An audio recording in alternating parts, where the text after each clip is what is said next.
Hello, everyone, and welcome to another edition of Mormon Stories Podcast. I'm your host, John Dehlin. It is September 19th, 2023, and we are in the middle of a few weeks of, I don't know how else to call it, Mormon mayhem. If you've been following the 8 passengers Jody Hildebrandt story, it's a major national story that has been sweeping the headlines worldwide. It's about to get bigger. Major media outlets are talking about it. And if that weren't enough, we interviewed David Archuleta's mom this week. And if that weren't enough, Tim Ballard, in Operation Underground Railroad and Mitt Romney news is just swelling the news media, at least here in Utah, as we've covered. And as we covered yesterday, Senator Mitt Romney decided to not run for re-election here in Utah. And then Sean Reyes, Attorney General of Utah, Sean Reyes, indicated that he wasn't going to run for Mitt Romney's Senate seat. And instead, he had a warrior hero friend who was going to run, which we all kind of knew was going to be Tim Ballard. And so as we covered yesterday, those of us who have concerns about Tim Ballard and Operation Underground Railroad, as soon as we were starting to fret that Tim Ballard might successfully become the next U.S. Senator from Utah, Vice News dropped some articles. and the articles, there's at least 3 articles that are probably worth mentioning. The first is the Mormon Church denounces Tim Ballard's morally unacceptable activities. And then there are a couple more that dropped as well, dealing with allegations regarding, I'm sorry, I got those a tiny bit out of order. The first that dropped was one about, no, I'm sorry, that is right. The first one was Mormon Church denounces Tim Ballard's morally unacceptable activities. Then 2 more articles dropped as well. One on Tim Ballard's allegations against O.U.R. founder Tim Ballard and of a nature regarding kind of sexual harassment in the workplace while he worked at Operation Underground Railroad. And then the third has to do with these sort of secret operatives for O.U.R. groping the breasts of underage girls on one of their jumps. And, we did our best to kind of summarize all the Mormon nuances of the story yesterday as the best we could. But what we really wanted to do was to get the reporters themselves from Vice News here on the podcast to talk about everything they've learned. And so we are so thrilled to bring back onto Mormon Stories podcast Anna Merlan and Tim Marchman of Vice News. Hey guys, welcome back to Mormon Stories. Hi, John. Hey, thanks for having us back. It's so my pleasure. And there's so much that we want to talk about today. I've got a huge set of slides. Let me just start by asking you first, Anna, and then you, Tim, anything you want to say just to begin with about what this has been like for you, knowing that we're going to kind of go into the details throughout the episode. Anna, why don't we have you start? And if you don't have anything, that's okay too. Well, obviously this is the culmination of a lot of reporting that we've done over the last several years into O.U.R. It's not just us, though. Crucially, Lynn Packer, who has reported on O.U.R. for at least a decade, was the first person to break the sexual misconduct story. And the second thing is just really why we're here today, which is that we know that there are a bunch of questions about our reporting and how we got some of the things that we got. And while we can't speak to all of that in a public setting, this seemed like a really good way to respond to some of those questions. We know you have a big audience in the LDS community, including people who might not approve of you personally. And so this felt like a good sort of time and place to try to figure out what people's continued questions and concerns still are and see if we can address those. Excellent. Yes. And thank you for that important shout out to Lynn Packer. I would love to have him on as well soon. Tim, we note that you are not joining us through video. I imagine there are safety concerns, but maybe there are privacy concerns as well. But Tim, Anything you want to add as a beginning starting point? Oh yeah, I mean, first off, I don't like being on video for whatever reason, even when it's not public. It's just a hang up. So thanks for bearing with me, and I hope that doesn't put anyone off too much. I echo everything Anna said, and just want to say it's sad. These are sad stories to be reporting. There are vulnerable women and children in particular, and harmless family members and harmless people who have donated, put their hearts into the work O.U.R does. Like a lot of people affected by that. So, these aren't stories you take any pleasure in publishing or are excited about, but they're important ones, and we're continuing to report on this. We do have more stories coming, and a lot of people are now willing to talk to us who haven't previously been. I think partly because we've put new information out there that kind of compels them to speak. And in some ways, I think that the extraordinary statement that the church gave us last Friday has had some people kind of reconsidering their evaluation of Ballard, of O.U.R, and just made them a little more willing to talk. So we have more stories that we're very close to publishing. I think we'll probably have one tomorrow. More? Are you kidding me? More? We just had 3. Yeah, I think I don't like to talk about our reporting too much before we've reported it, but I think, in my opinion, the stories we have coming are as significant as the ones we've published, maybe more so. So, we're just going to keep working on those and try to get back to everyone who's reaching out to us, so we can talk to them. Just a lot going on, but as Anna said, we've been reporting on this for a number of years, so it's a good problem to have, that we don't just have enough. We don't quite have enough hours in the day to do some of the stuff we want to do. Well, thank you so much to the both of you for the work you're doing. It's weird because we have newspapers in Utah. We have the Deseret News and we have the Salt Lake Tribune, but ironically, they're not super interested in this story, and they haven't really been.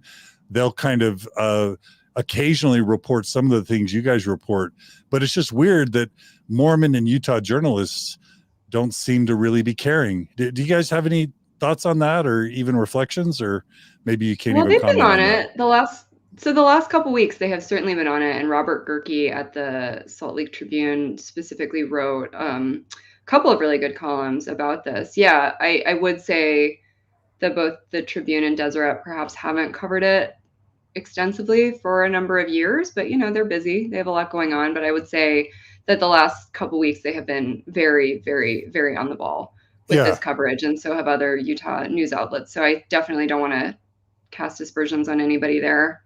I would say, okay. I just want to add to that. I wouldn't have any particular criticism for outlets in Utah, because it's always hard to decide what you're going to prioritize. You have limited resources, no matter how big you are. A lot of stuff to cover. It's a big state, and these are outlets for covering not just what's going on in Utah, but all around the world. And specifically, they're important. We know they're really important audiences or papers for the LDS community, which is global, in addition to covering what's going on in Utah. So they have a big remit. I would just add that I've seen this in the past in other stories that I've worked on, whether as a reporter or an editor. Sometimes it's an advantage to be from outside. It gives you a little different perspective. Some people are more willing to talk to you, some less. But yeah, I wouldn't say the fact that someone from Philadelphia and someone from LA have gotten all this is any bad reflection on the press in Utah. And they've certainly been covering things a lot more aggressively recently. Yeah. I'm definitely not from LA. I will note. I live in LA, but I'm not from LA. Not from Philly either. So yeah, I'm misspeaking, but in Philly. Yeah. Yes. Aren't you like a Wiccan princess or something, Anna? Isn't that what was it? I'm kidding. So apparently this was a piece of scuttlebutt that was going around. Someone said it to me. Someone said it to Tim. We thought the person who said it to me had gotten it from the person who said it to Tim, but that was not the case. So just to clarify, I have nothing against Wiccans or Wiccan priestesses, if that is a thing, which I don't think that it is, but there has been some inaccurate speculation, I think, based on my appearance, that I'm Wiccan, which I'm simply not. I'm Jewish. I don't know where that came from. So if for some reason that has been scaring people, I can set your mind at ease on that. Yeah, and I'm not trying to trash the Salt Lake Tribune or the Deseret News, other than to say, as someone who lives in Utah and is Mormon, it is weird. I'm grateful that y'all are covering this, and I agree with the point about outsiders. It is weird to have people outside the state and outside of the faith tradition seem to care more about a really important story in your state than people in the state and in the tradition. And I'm sure there's good reasons why, but it is a little weird, but I'm also super grateful for it. And I also agree there are really important advantages. So really quickly, I want to welcome all our live stream people, both on YouTube and on Facebook. We already have a very large audience. We would love those of you who are joining us to like this episode and to subscribe to us on YouTube or on Facebook. That helps with the algorithms. We really will appreciate the super chats if people want to donate, and that will make your questions more prevalent. But whether you donate or not, I'm going to be monitoring along with Maven the questions and comments that people ask, and we hope to integrate those live stream comments because oftentimes that makes these interviews more rich. So thanks for everyone for the support. If it's all right, I'll jump into the slides. Is that all right, everyone? Okay. For me. So the first story that broke, I believe, last week was Mormon Church denounces Tim Ballard's morally unacceptable activities. And perhaps the biggest part of this story hasn't actually been the denunciation of Tim Ballard. It's been how the church handled the statement. And so what I wanted to do was play a clip from some of the Mormon Church's leading apologists. And I've already shared with y'all some other clips from these guys. It's a podcast formerly known as Midnight Mormons. But I just want to give the viewers and the listeners the sense of how the Mormon Church's decision to release this statement impacted its faithful Orthodox believing members, led to a lot of confusion. And then I want to discuss whether or not it's possible that confusion was actually intentional. So let me just roll this clip. As we do many of our anti-Mormon debunkings, is there's all of these recycled lies that just come back every 7 to 12 years. Okay, it's almost like anti-Mormonism has its own canon of just like these debunked tropes that just rear their head once every decade, and they get kind of put in their place for a while, but then just when somebody hasn't heard of them for a decade, they come back, and they're all based on a lie based on a lie based on a lie that dates back to like somebody who threw something really quickly together in 1838 to write Mormonism Unveiled because they were losing so many converts to the Mormon Church, right? You're saying that there's a lot of anti-O.U.R. tropes that kind of just get repeated and keep coming back once a year against Tim Ballard that seem to date back to a Vice News article that is based off of nothing true. What are you saying? Is this all fabricated nonsense, tribalism? What? Clarify. That article, which is cited almost in every single Sound of Freedom O.U.R. Tim Ballard hit piece, it will be cited, or it will cite something else that cites it. Because that was my trouble. They're all saying the church denounces Tim Ballard, and it's in Vice News. So I'm trying to find the actual church statement. Yeah, but I can't find it anywhere. So can I give you my impression of that? Because as I've been searching through, like you mentioned that, Kwaku, from what I saw, it seems incredibly misleading of Vice to have said that a church official issued a statement about this, because it looks like they emailed somebody who emailed them back saying something, right? Not an official church statement publicized anywhere. Yeah, that's the issue. We can't find it anywhere. And I'm looking for and so message from the first presidency. So the Salt Lake Tribune is turning this into an official church announcement denounces Tim Ballard.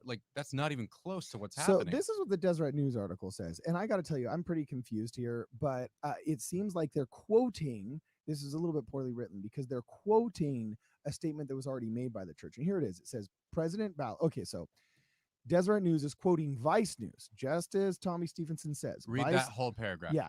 It says Vice News article was based on records obtained from a now closed Davis County investigation. The Church of Jesus Christ of Latter-day Saints released a statement in response to the report first published by Vice. The full statement from the church reads. Wait, That's not true. first published by Vice is the part Go that's throwing me off. go back. I put the Vice article into this. Vice is totally lying. They're abusing the word statement.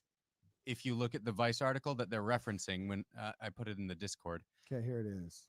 To be fair, they didn't say official statement, didn't they? Yeah, They but just they said know what they're doing. statement. I know, it's just semantics. Okay, and I apologize for some of you if the audio's low there. I have it maximized on the link, and so that's just the best I could do. Maybe we can try and fix that in post-production.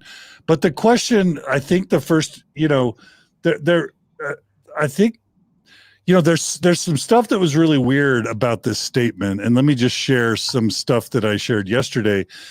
It was weird that a formal statement from a Mormon perspective, I think it was weird that the statement was released first to Vice News of all, venues. Why not Deseret News, right? Why not LDS Newsroom? That there was no name associated with the statement, that it eventually got leaked to other networks, and finally the author of the statement got dripped out. It's weird that the church still hasn't made a formal statement. And it's obviously weird that they slandered one of its most faithful defenders without getting their ecclesiastical leaders involved. So what can you guys do about telling us the story behind the statement? What's the story? Yeah, can you put that slide back up? I'd like to respond to a bunch of misinformation in here, if I may. So first of all, this is, to be candid, I think our main reason for wanting to talk today is because the amount of misinformation going around about what is a very standard reporting technique and, very standard order of operations has turned into this big mess. Okay, so first of all, Vice released this, the Church of Jesus Christ of Latter-day Saints released this statement to us in response to a request for comment that Tim sent them. Quite a bit of time went by between our request for comment and the church getting back to us with this statement. This was not rushed. This was not panicked. This was not something that, we got through some sort of backdoor means. We asked the church for comment. We got this statement several weeks later. They asked for it to be attributed to a spokesperson. This is pretty common, especially when someone is speaking institutionally and not personally. My strong sense is that probably the media relations department of the church had a sense of what was going to happen here with this particular spokesperson, now that his name is out there. Again, I'm speculating. They didn't release this statement on the LDS Newsroom because the LDS Newsroom issues press releases. This is not a press release. This is a response to a request for comment. I can't find any evidence that LDS Newsroom ever runs the comments that they give to news outlets. So there's a very big difference between a press release and a statement to a news outlet. A press release is a piece of PR. A statement to a news outlet responds to our reporting. I don't know what to say about the claim that they haven't made a formal statement. They did. They gave us a statement, and then it did not leak to other networks or news outlets. Those news outlets, the Trib, Deseret News, TV stations, asked if our statement that we ran was legitimate, was really from the Church of Jesus Christ of Latter-day Saints, and confirmed that it was. They got the same statement from the church and they ran it. Nothing leaked. So I think the important thing for me here is that there is no kind of weird backdoor dealings here. There is no leaking. There is no subterfuge. We have been super clear about how we got this. And so have these other outlets. You can look on Twitter and you can see that the editor of Deseret News is clarifying that this is also how he got it. So the idea that was promulgated in that podcast that something strange is happening or something unusual. What is unusual is the church giving us as an outside news outlet this statement. I understand that. I really don't want to downplay how surprising it is, because it was surprising for us too. But the idea that there is anything sort of sketchy or questionable about the statement is just sort of not where it is. Sorry, Tim, do you have anything you want to add? Yeah, I have a few things I want to add. First off, what I heard in that podcast, I'm sorry, it cost me 40 IQ points, and I didn't have them to lose. I just can't believe that there would be 5 people having a conversation that inane. It's embarrassing to listen to. We are legally, ethically, and morally obligated to approach people about whom we're reporting for comment. And the substance of our report was about the relationship between Elder Ballard and Tim Ballard, as described in a tranche of documents that we got under a public records request. We are not just going to dump that information online without giving everybody involved every chance to give us additional information, context, clarify things, dispute things, push back, say what they want to say. That's journalism. It's very, very basic. There was no way we were going to publish that story without giving Elder Ballard every chance to comment. The official way to get to him for comment is to go to the church. We went to the church through the email address that we've communicated with them before, which is on their website. We asked our questions. We made them aware of what we were planning to publish. We awaited a statement from them. We were surprised by the nature of the statement. But the reason they gave it to us is that this is not a matter of them proactively going out and deciding out of nowhere one day to say anything about Tim Ballard. They were asked specific, highly detailed questions about the relationship between Elder Ballard and Tim Ballard. And this is how they chose to respond. That's it. There is nothing unusual about it. This happens all the time. It is routine. It has happened with us in the church before when we've approached them for comment, where the church institutionally or individual people in the church need to be approached for comment. And while I know that, look, most people aren't reporters, and there are legitimate questions they're going to have, and we are happy to explain that process to anyone who asks. Really, like, people have just randomly emailed us about this, and we're happy to talk to them about it. The reason I'm a little head up about it is that it's clear that there's become, over the last few days, a discourse based on a complete lack of understanding of the most basic information about how journalism works. And so everybody is talking about whether an official statement from the church that the church has confirmed as official many times to many outlets is actually an official statement from the church. And they're not talking about the important stuff we reported in that story. And I think it's ridiculous. Now, are there other issues attached to that statement? Like, why would it come out? Or are there different factions in the church who, might be, trying to, might there be pro or anti-Ballard factions, or all things? Those are all completely legitimate subjects of discussion. I don't know that I have a ton of insight into them. What I can offer is the insight we've just given, which is that this was a completely normal and routine interaction between a media outlet and a subject of coverage. And that while I was surprised at some of what they said in their statement, I'm glad they engaged it rather than just saying they didn't have anything to say about it, because the information in our story about, the ties between the Ballards is really interesting, and in some cases quite bizarre. It involves, among other things, according to a county investigator, a psychic medium who claims to be able to communicate with the prophet Nephi being the principal source of operational intelligence for O.U.R's overseas paramilitary missions. And according to a witness, Tim Ballard, basically saying that Elder Ballard was aware of that. Like, that's the reason. That's one of the reasons we had to ask this. We need to get reaction from Elder Ballard and from the church about that. We did. We got the statement. There's clearly been a break between the two of them. There was, a statement about morally unacceptable activities. They have not clarified what morally unacceptable activities those are, and I hope they tell us or another outlet exactly what they were referring to there, because it's a heavy charge against a member of the church.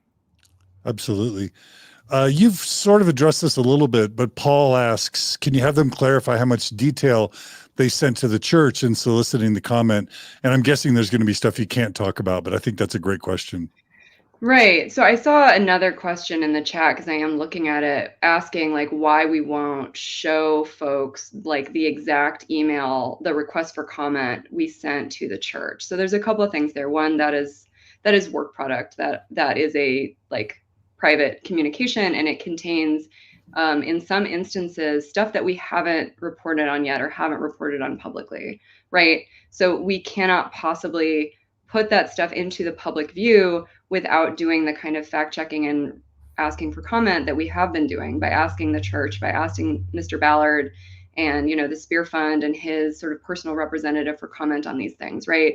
So requests for comment are meant to help us in the production of an article. That being said, like, I can tell you that both Tim and I have a pretty strong sort of ethic to not surprising the subject of our reporting when they read an article. So the church was aware, because of our request for comment, we detailed everything that we were planning to report about the relationship between Elder Ballard and Tim Ballard, the claims that Tim Ballard has made throughout, and sort of what those looked like. So it's very detailed. I wouldn't say necessarily, honestly, that the statement that the church gave us answered all of our questions. You know what I mean? Like, they didn't answer them in enough detail. As, for instance, Marchman is saying, I'm going to say Marchman rather than Tim, because I think it gets a bit confusing between Tim Ballard and Tim Marchman, and I don't want there to be any confusion there. That's good.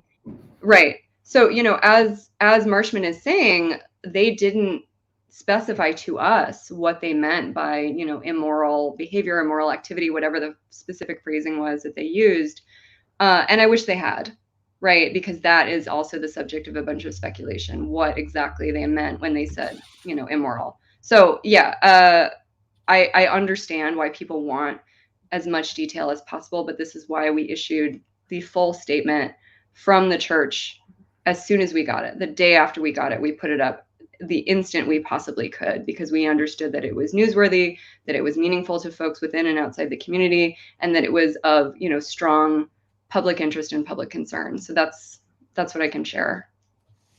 Yeah, the only thing I'd have to add to that is it's a little bewildering to be treated as if we're not providing transparency here, when it is as transparent as it could possibly be. The only thing we published the full statement. The questions that the church was asked to respond to are implicit in the article, because the point of reaching out to them was to make sure they were aware of reporting that, a very senior figure in the church needed to respond to, that was based on public records. That's it. The only reason the spokesperson wasn't named was because we agreed with them not to. And, as Anna said, that's very, very common. And the point of that is to make clear that the statement is coming from the institution. It's not just the church. That happens all the time with big technology companies, with the offices of politicians, with manufacturers, with just every kind of institution you could name. So yeah, this is truly a case where there's no there. And as much as I'm happy to clarify it, it does feel like a lot of this is disingenuous and meant to distract from the substance of the story. Well, that's what I was going to say next. Is what's most frustrating for me is, maybe two or three things, but one is that immediately once, Doug Anderson was revealed as the author of the statement, kind of all the conspiracy theorist Mormons, started saying that Doug Anderson was acting in a rogue way.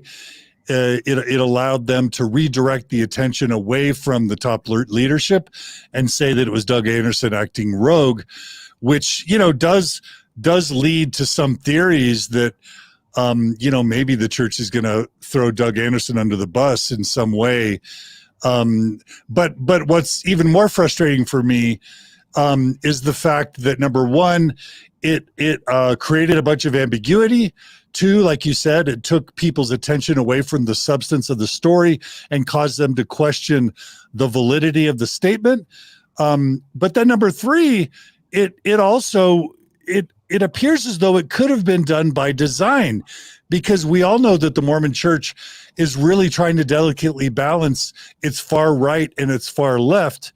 Obviously, the far left is going to really care about sexual abuse and assault and those types of things, but the far right loves Tim Ballard, and the far right loves Elder Ballard, and the far right doesn't want to think that Sound of Freedom or Tim Ballard or O.U.R. have any problems.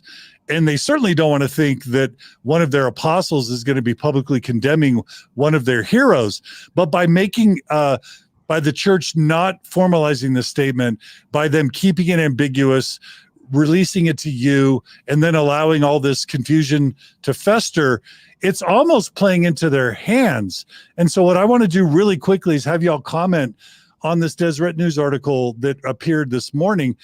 And Doug, you said that Tim, you said that your head was kind of swimming when you read this. The article released by the Deseret News this morning, Tim Ballard, former CEO of Operation Underground Railroad, issues response to church statement. And the Deseret News wrote, in response to the reports first published by Vice, the church released a statement which reads in part, the Church of Jesus Christ of Latter-day Saints never endorsed, supported, or presented O.U.R. Tim Ballard or any projects associated with them, and clarified that once it became clear Tim Ballard had betrayed their friendship through the unauthorized use of President Ballard's name for Tim Ballard's personal advantage and activity regarding is morally unacceptable, President Ballard withdrew his association. And to me, this was the most mind-blowing part of the entire article. It then added, the Deseret News independently verified the legitimacy of the statement issued by the Church of Jesus Christ of Latter-day Saints, and then it provides a link to the full statement. Now, I can tell why that blew me away. Let me have you guys go first and tell me if that blew you away. I was glad that they confirmed independently and said in their article, like, they're clearly responding to the concerns of the community, that the statement might not be legitimate. And I'm very glad that they did that, I suppose. So, that's what I would say about it. Tim, I'm sorry I cut you off.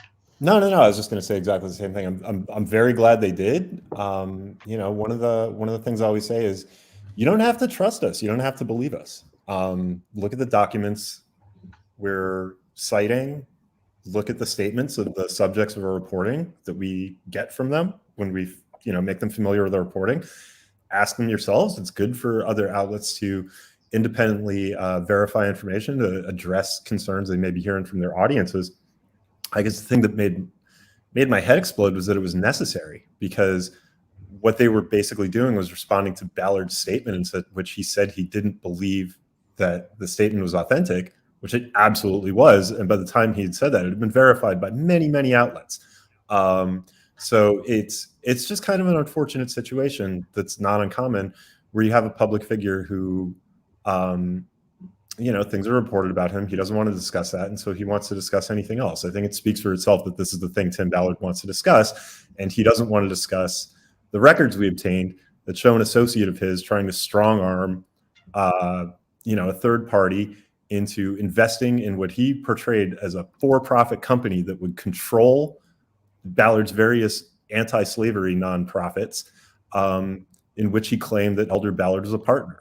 I don't see Tim Ballard wanting to have a detailed discussion of that topic, or why an associate of his would have been doing that, or why, there would be detailed records related to that in files from a joint criminal investigation by the Federal Bureau of Investigation and the Davis County Attorney's Office. That is the sort of thing we're talking about here.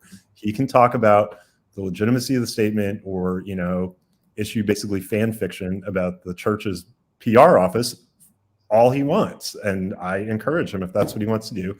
But I think there are more substantive matters to discuss. Well, I think Mormons, when they're looking for an official statement that sort of hasn't been approved by the highest up leaders of the church, I think they expect that statement to come from Mormon Newsroom. And I think many of us feel like this is a big enough and a significant enough story that it warrants that level of attention. And so people are just asking, is the Mormon Church trying to play games here, which you may or may not know it sometimes tends to do, where it's very controlled about where it sends a message, where it doesn't, oftentimes it wants to make statements that placate the public or its left, but it doesn't want the broad general membership to know that it made any statement. And so it's very careful where it delivers a message, so that let's say the critical mass of Orthodox and believing members don't ever learn about it. And so I know you guys can't speculate, but do you have any thoughts on why the church hasn't released a statement, or a statement like it, or even a stronger one, through the church newsroom? Because that would eliminate all doubt. And if you have any thoughts about whether it's playing games here in terms of how it's trying to control who hears about this story. I mean, we can't possibly speculate about what the Mormon Church is or is not doing. As far as we're concerned, we asked for a statement and they gave us one. I understand that it's surprising. I understand that it's unprecedented. I understand that, generally the church doesn't speak this directly about a member, but that is quite simply what happened. I see somebody in the chat asking, what about these for-profit companies? And at the bottom of the story where we talked about this church denunciation, this church statement, we talk about this convoluted scheme that was proposed to have this entity called slave stealers, which would have been a for-profit company, control these various nonprofits, including O.U.R. So, if you're curious about that, you can look at our reporting. You can look at this sort of whiteboard drawing that we have published a couple of times ourselves, and then Lynn Packer has also published in his reporting that, Tim Ballard is said to have drawn during a meeting a few years ago to show the ways that he envisioned these for-profit and nonprofit entities being connected and linked back to sort of him personally. Like, for us, as Tim was saying, the kind of like scuttlebutt about how this statement happened and why it happened really draws attention away from the kind of nature of this reporting. That said, I understand why this is confusing for people. As Tim said, we have been doing a lot of engaging on Twitter when people email us, just trying to explain as straightforwardly as we can, because in the absence, when we don't try to make clear how good journalism works and how asking for comment works, we have people like the podcast hosts that you referred to earlier who are just making stuff up, just saying wild things, claiming that Vice would publish a false statement from the church, maybe because we're not subject to defamation laws. Like, please, this is crazy stuff. This is really, as Tim said, this is fan fiction. This is outer space. And this is just not linked to observable reality as we know it and can prove. Yeah, and I've asked you this before, but unfortunately, you're the ones doing the great reporting on this. But the way that your reports are often being discussed and received in the faithful Orthodox believing Mormon community is that Vice News reporters are anti-Mormon and probably pedophiles. And so I'm frustrated because I think y'all are doing a great job. I think everyone's media outlets all over the world are quoting, your reporting, and yet within my community, y'all are being dismissed as anti-Mormons and as pedophiles. It's probably not even necessary for you to ingratiate or dignify those accusations. But do you want to say anything about that?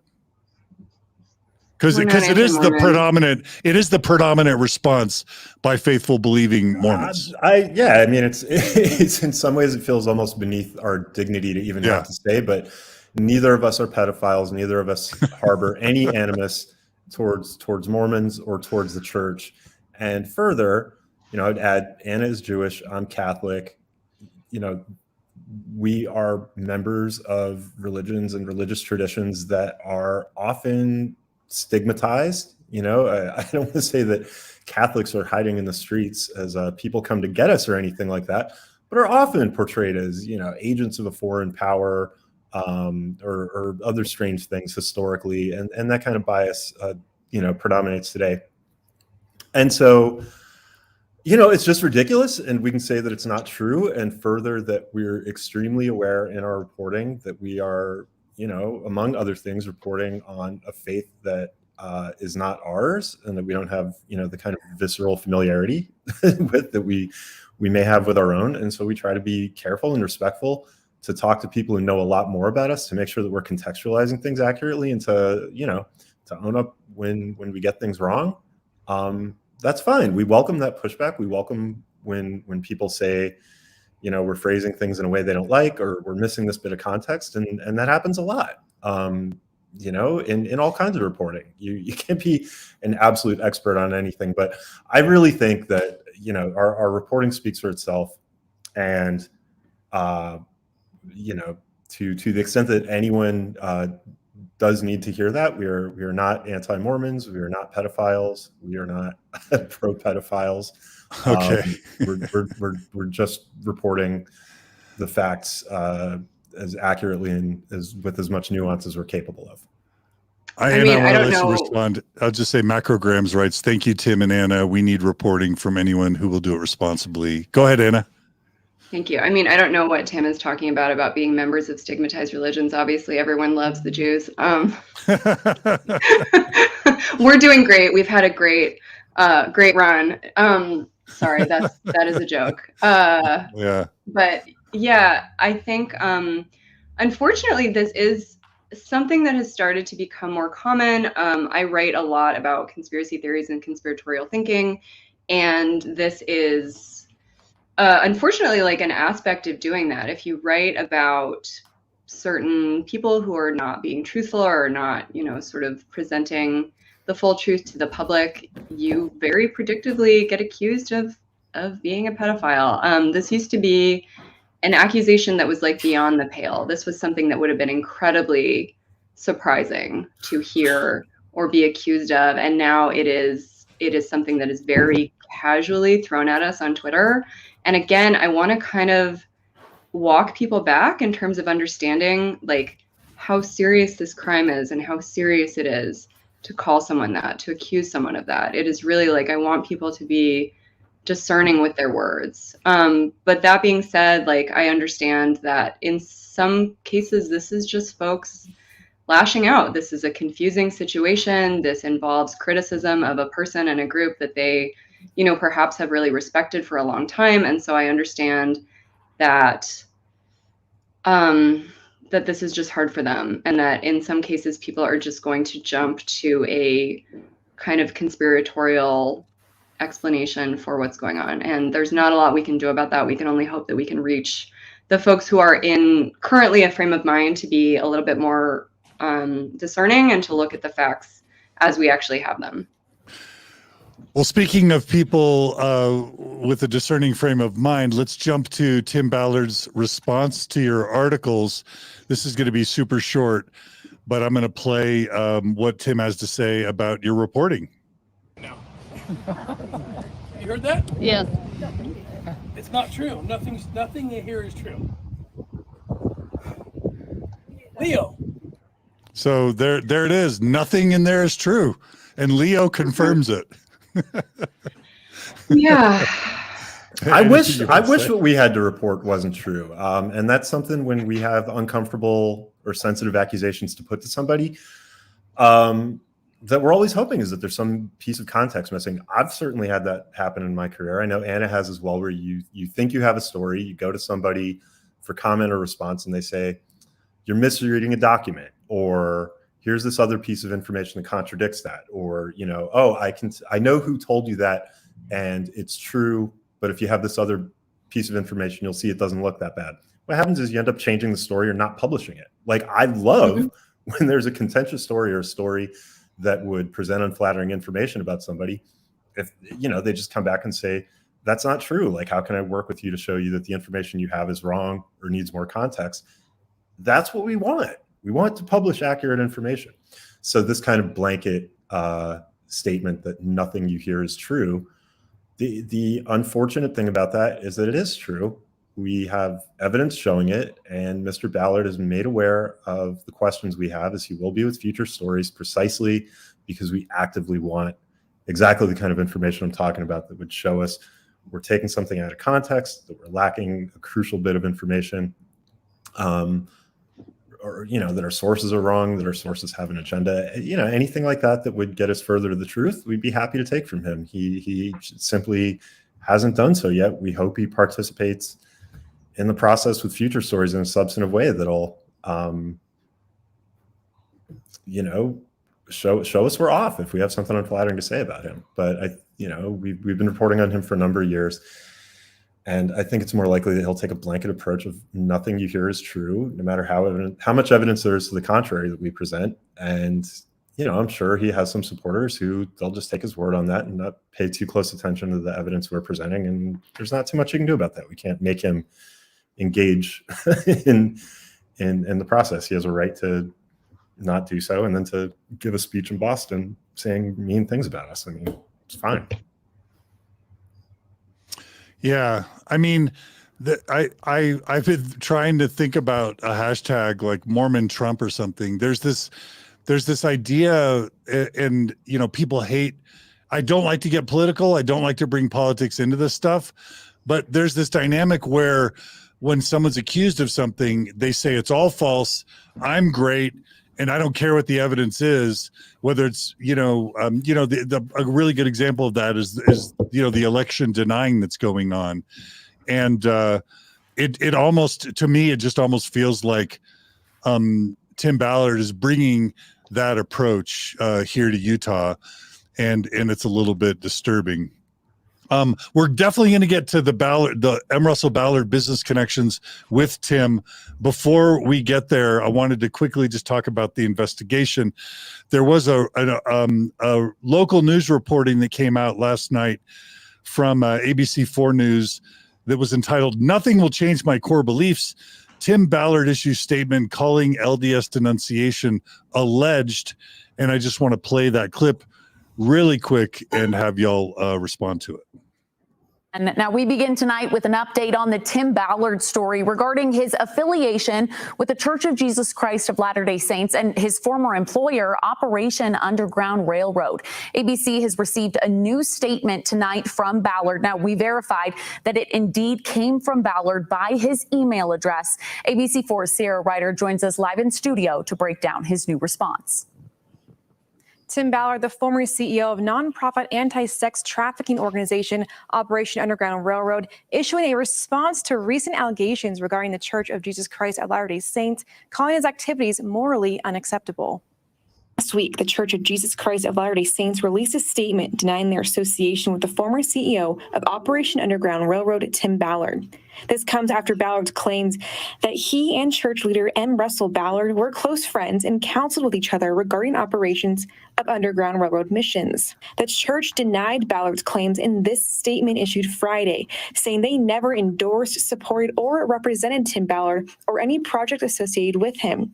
They also say Tim Ballard betrayed M. Russell Ballard's friendship and used his name for his own financial and personal interests. Monday night, Ballard released a lengthy statement of his own through his new anti-trafficking organization, the Spear Fund, where he says, "Evil pedophiles will stop at nothing, and they have allies in government, in the media, in big corporations, and even in public institutions. They continue to lie and attempt to destroy my good name and defame my character, and they never stop." Ballard then goes on to say the church never affirmed their statement about him, writing, "It has been alleged that an LDS church spokesperson issued a statement about me through a tabloid that is often hostile to people of faith. My church has not publicly verified the statement's authenticity." We did reach out to the Spear Fund for additional comment, but have not heard back. We also reached out to the church and have not heard back either. We will keep a close eye on this story and bring you the latest developments. Sarah? So a couple things are interesting to me about that story. The first is that he's saying anyone who criticizes him or disagrees with him is a pedophile. That's that type of Trumpian defense, which is just smear everybody. Nobody has anything legitimate to say, and I'll destroy you if you criticize me. And I just think that's problematic, putting politics aside, just that tactic. But the second is he is basically challenging the Mormon Church, and he's saying, "Hey, Mormon Church, you didn't really make that statement. I'm gonna continue to foster uncertainty and doubt." And it seems like what he's doing is trying to force the church's hand to really either cause them to recede into ambiguity so that he can continue the narrative amongst his believing followers that the church really had nothing to do with it. Sort of this deep state ideology, now inserting that into the Mormon Church almost. But also it seems like he's kind of almost taunting the Mormon Church to come at him with more overt and hardcore statements that are explicitly against him. What do y'all think about that? I think it's a little bit odd just because we know it was an official church statement. And so if what he's trying to do is get a more fulsome version of that statement from the church, maybe there's a way to go about it. I don't really understand it. I am confident that the statement we were given by a church spokesperson in response to the questions we asked about the relationship between the two Ballards accurately represented the church, and I presume accurately represented what Elder Ballard would would have to say. I don't know if Tim Ballard wants him to get in front of a camera and say the same thing. Maybe that is what he wants. If that's what he wants, it's a good way to go about it, I would think. Or maybe everything will just muddle along, and there will be continued discussion of whether or not an official statement was an official statement. And, nobody will talk about the substantive underlying allegations here. And, I think we can put 2 and 2 together on who that benefits most. And anything you want to add to that? I'm sorry, I've actually been a bit distracted for the moment because it looks like Mr. Ballard just issued a new statement in response to our reporting. It's dated from yesterday, but You want to read it? Yeah. So, and I'm just adding it as we speak to our article about the sexual misconduct allegations, because that is how I do my job. I have immediately updated our story, and I'm going to send out a new tweet to clarify that he has responded to these allegations. So what it says Where's the statement? Where's the statement? It's on the so the Spear Fund, the new organization that Mr. Ballard says he is a senior advisor of. We believe this to just be his new organization. We don't know who else is involved with it. So in the Spear Fund's press room, he's issued 2 statements now. The first was the one that we've just been discussing, affirming his commitment to the Church of Jesus Christ of Latter-day Saints and sort of indicating that he doesn't believe the statement from the church to be necessarily legitimate. The second one is, Tim Ballard issues statement debunking baseless sexual allegations. And it reads, as with all of the assaults on my character and integrity over many years, the latest tabloid-driven sexual allegations are false. They are baseless inventions designed to destroy me and the movement we have built to end the trafficking and exploitation of vulnerable children. During my time at O.U.R, I designed strict guidelines for myself and our operators in the field. Sexual contact was prohibited, and I led by example. Given our meticulous attention to this issue, any suggestion of inappropriate sexual contact is categorically false. The Spear Fund strongly encourages journalists to watch this recent episode of the highly respected Marisol Nichols podcast, which offers specific context around the child rescue operations process. I believe Marisol Nichols, and I will correct myself if I'm wrong, I believe she went on some missions. I could be wrong. Anyway, excuse me, I'm just going to very quickly hit save on this update. Oh wait, I already have. Sorry, I just, as soon as we get something like this, it's very, very important to us to update right away. And of course, we didn't receive it. I just saw it because I've been checking the Spear Fund website because it's very important to us to have responses to allegations that are this serious. So yeah, that's his response. Okay, well, I definitely I definitely am going to get to the sexual allegations. I wonder if we should just jump to that now, since that statement came out. So let me just go ahead and jump to that, and then we'll go back in time. The article you wrote was Tim Ballard's departure from Operation Underground Railroad followed sexual misconduct investigation. The questions I was going to ask is, can you describe to the audience what Tim Ballard was doing with women as an undercover agent? What did the women report? Let's start there. Tim, would you mind taking that? No, I can take that. So what we've reported is that according to many sources who are directly, familiar with the organization, that Ballard invited women to act as his wife on undercover overseas missions. He allegedly coerced these women into sharing a bed or showering together. He's said to have sent at least one woman a photo of himself in his underwear and to have asked another how far she was willing to go, in the words of a source, to save children. Also that the 7 women our sources tell us were at the center of this investigation were employees. There are other women with whom he's alleged to have behaved this way. We're aware of him.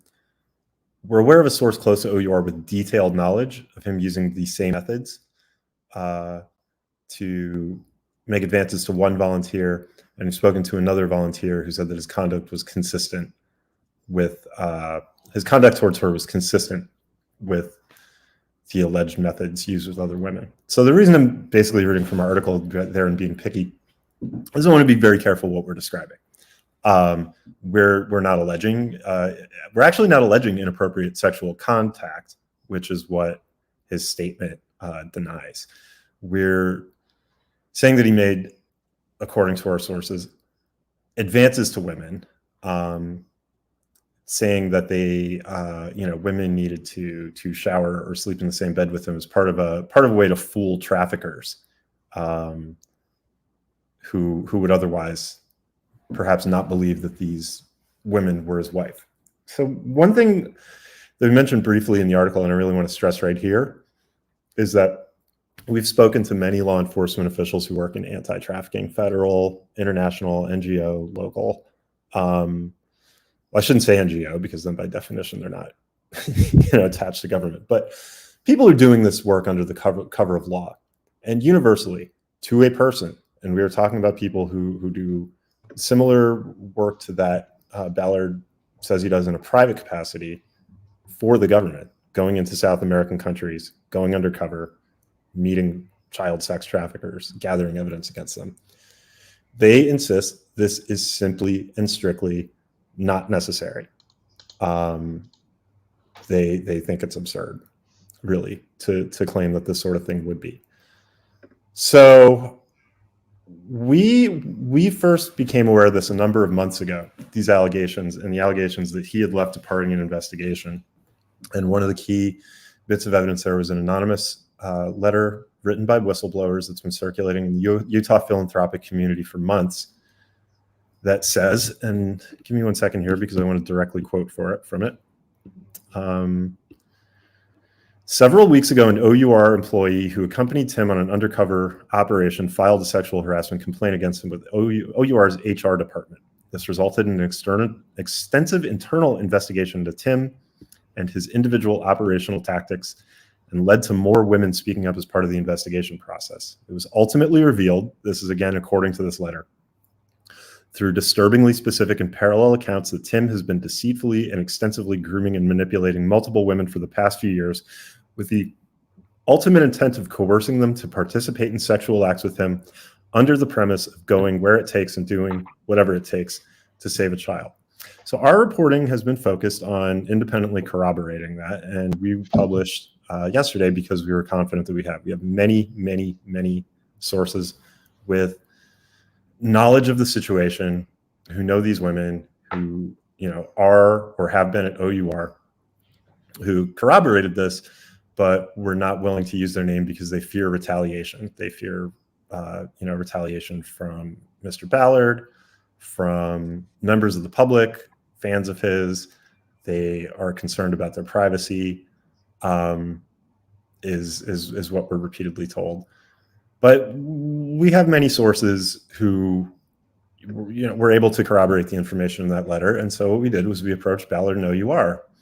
And we approached O.U.R. not just through their PR shop, but through their lawyers. We asked them, very strongly to tell us if we were wrong here. And we did not get anything to that effect. I think it's fair to say. In some cases, we didn't hear back. In other cases, we're put in a little bit of an awkward reporting position. As we mentioned in the story, when we initially shared that whistleblower letter with O.U.R. in July, we got a non-substantive response to it, including questions about whether it was true. So we just, said, we're kind of confused here. We can only take a non-response here. No kind of substantive engagement with even the question of whether this is accurate as a confirmation of it. How can we read that? And we got no response to that, even though we provided secure means of contact so that if the person we were speaking to, an official O.U.R. representative, felt that they couldn't discuss it because of a non-disclosure agreement or other agreement, that they could communicate through a back channel to us without worrying that they'd get in trouble for even discussing the matter, that it wasn't true. So we've reported on this very carefully, very diligently, very thoroughly, and we're confident in the accuracy of our reporting. O.U.R. provided the statement that we reproduce in the story, which, among other things, says, to preserve the integrity of its investigation and to protect the privacy of all persons involved, O.U.R. will not make further public comment at this time. So that's that's as you have it. They say And- that there was an investigation and that they can't get into it to protect the privacy of the people involved. And that's a completely fair thing to say. But if there was not an investigation, the thing they would have said is there was not an investigation. You have this wrong.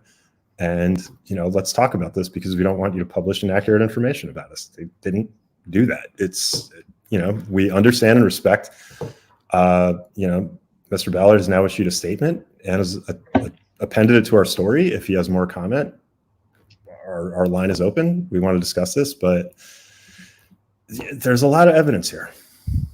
A lot of evidence. We also, just to be super clear, we've worked really hard to reach out directly to Mr. Ballard. I mean, for years at this point, first through O.U.R, but now through a person who's been identified to us as his sort of personal spokesman, through his personal website, through the Spear Fund's website. We have made pretty strenuous efforts to reach out to him, and we'll continue to do that, as Tim has said, for every story. Like, he obviously knows that we are seeking his comment. So I'm really glad that he put out a statement of some kind. But I think maybe there's sort of an implication here that we didn't seek his comment or try to run these allegations by him, and that couldn't be further from the truth. Yeah, and I know you're going to anticipate this, but really quickly, I'll just play kind of the instinctive Mormon believer response.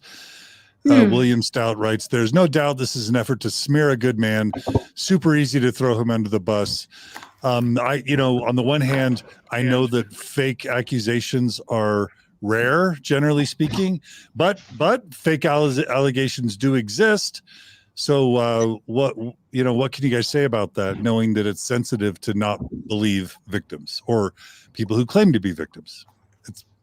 I'm sort of confused by the implication that we don't have enough to do and would need to spend our time baselessly smearing an innocent man for no reason. Like, again, I think sometimes when you're within this community, it can be maybe difficult to remember that this is not a huge story or a huge personality or a huge group for other people outside the community. The fact is that we didn't know a lot about O.U.R before we started reporting on them 3 years ago. And, if we had wanted to baselessly smear someone and accuse them falsely of sexual misconduct, why would we take 3 years to do it? I mean, the fact is, and again, I realize this doesn't appeal to the part of folks who want to believe in conspiracy theories or collusion or something, but the fact is that we have reported on the facts when we get them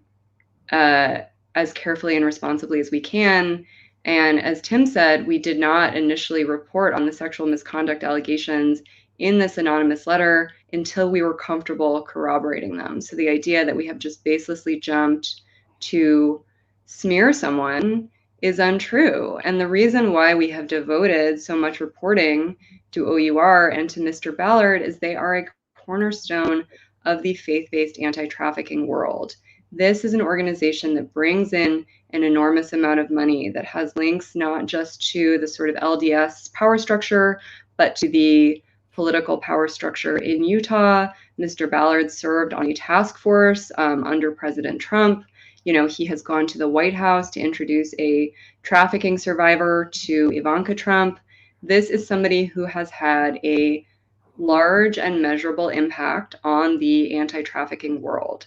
So if there are allegations of misconduct or impropriety, if there are allegations of, other kinds that we will report on in the future, that is a matter of public interest and public concern. Also, it is not just us reporting on these allegations. It is, many news outlets throughout Utah, the Tribune, Deseret News, which, as I understand it, is owned by the church. There is simply no doubt that this is news. But I have reported on sexual misconduct for a very long time, and pretty much every time you report on accusations against a powerful person, immediately the idea or the accusation comes out that you are only trying to smear them because of the work that they are doing. It is one of the most predictable responses there could possibly be. I understand why that's why what people think. But it's simply not always true. Yeah. Paul's giving another comment that's relevant. I'm not a fan of using minutes to respond to someone who's clearly trolling or not actually looking at evidence critically. But Tim, I do want to give you a chance to respond as well. I don't have anything more to add there than what Anna said, but we're happy to respond to even points that we think might be made in bad faith here. I hope no one's too put off on that, because we know that there are lots of people out there making those, and we want to put our responses to those on record. Well, then going to some other sort of apologetic responses, in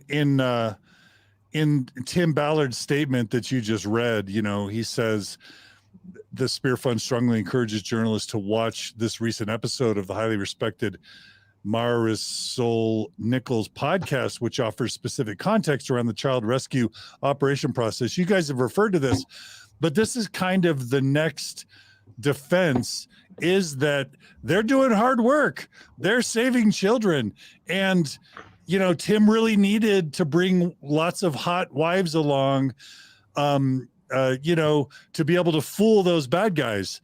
Now, there is a comment by a friend of mine, Radio Free Mormon. He made the point, per Radio Free Mormon yesterday, why on earth would some guy supposedly posing as a John, or I would add looking to have sex with young girls or children, take a wife along as cover?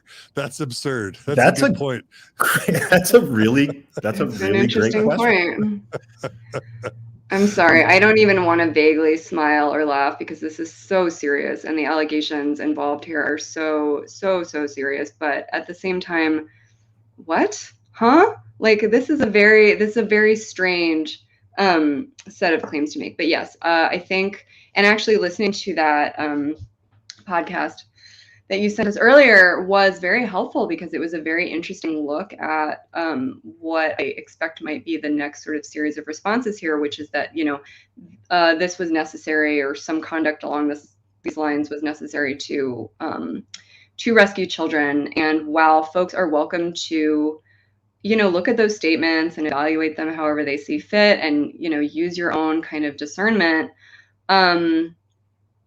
the fact still remains that O.U.R. and Tim Ballard, they are not acting under the color of law. As Tim said, they are not police officers. They are not FBI agents. This is a private organization doing this work. And so if they are saying that they had to do something that the rest of us might consider to be immoral while undercover, like, I just would assess that. Anyway, go ahead.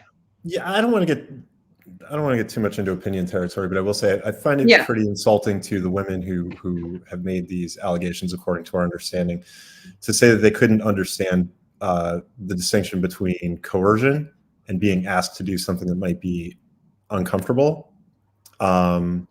We have talked to many people who have gone on these missions with O.U.R, and men and women. I think everyone we've talked to, one of them understood they might be put in or asked to be in situations that they might find uncomfortable. For instance, one thing that we've reported on before and that's come up a lot is that during some trainings for undercover O.U.R operators, people who are religious are told and asked questions about, what do I do if I'm in a bar and I'm in a situation where I have to, drink to play the role I'm playing, right? And they'll be given advice on that. Some people are told, hey, it's okay for you to take a sip of alcohol in certain circumstances. Some other people who are very uncomfortable that are told, you don't have to do that. There are ways to work around that. There have been questions that have come up about, like, what if I'm around a gay person and I'm not comfortable being around them as part of an operation, right? These are intelligent. They're able to, they're able to understand what it is to be told.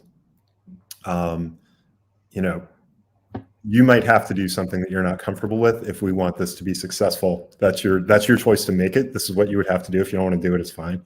And feeling manipulated or coerced, which our understanding is the allegations at play here. Those are very different things, and I think conflating them is really unfair to anybody who would be participating, in these jumps.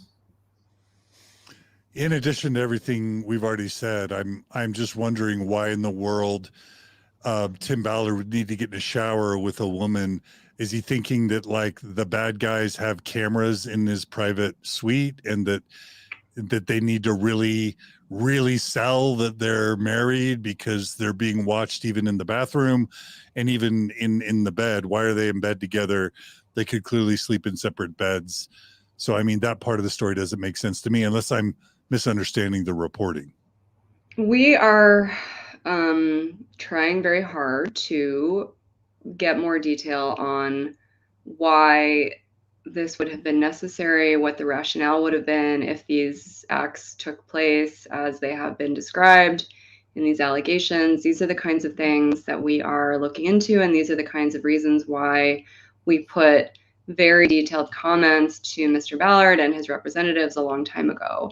If there is additional context here that we need to understand, we want to understand it.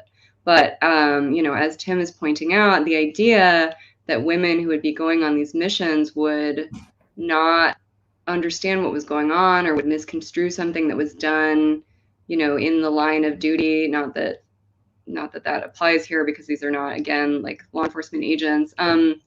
It again sort of suggests that if there are women making accusations, that they are making accusations because they didn't understand what they were part of, which is sort of a strange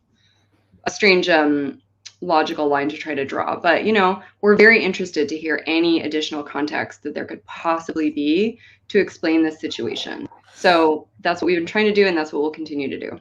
And just to be clear, neither of you had actually spoken with any of the alleged victims or the women. Is that correct?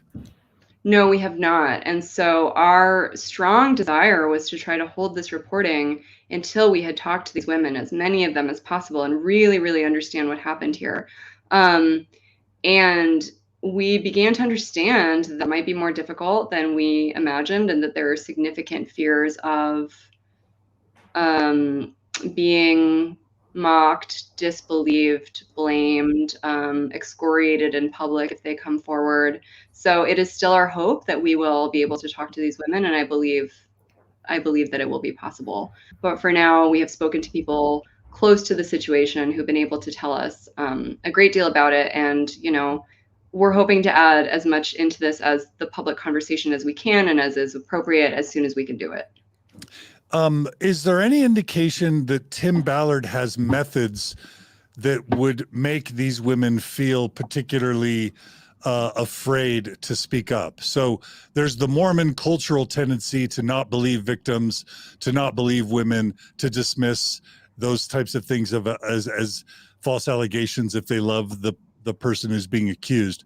But does Tim Ballard have any tactics to keep people silent that are worth noting here that you're aware of? We don't want to go past anything we've reported, but I think it's fair to note, as someone who, like Anna, has reported a lot on sexual misconduct in various contexts, but especially in institutional settings, and is familiar with generally, many of the reasons why women don't want to come forward, that he's an extremely prominent person with an extremely, loyal fan base.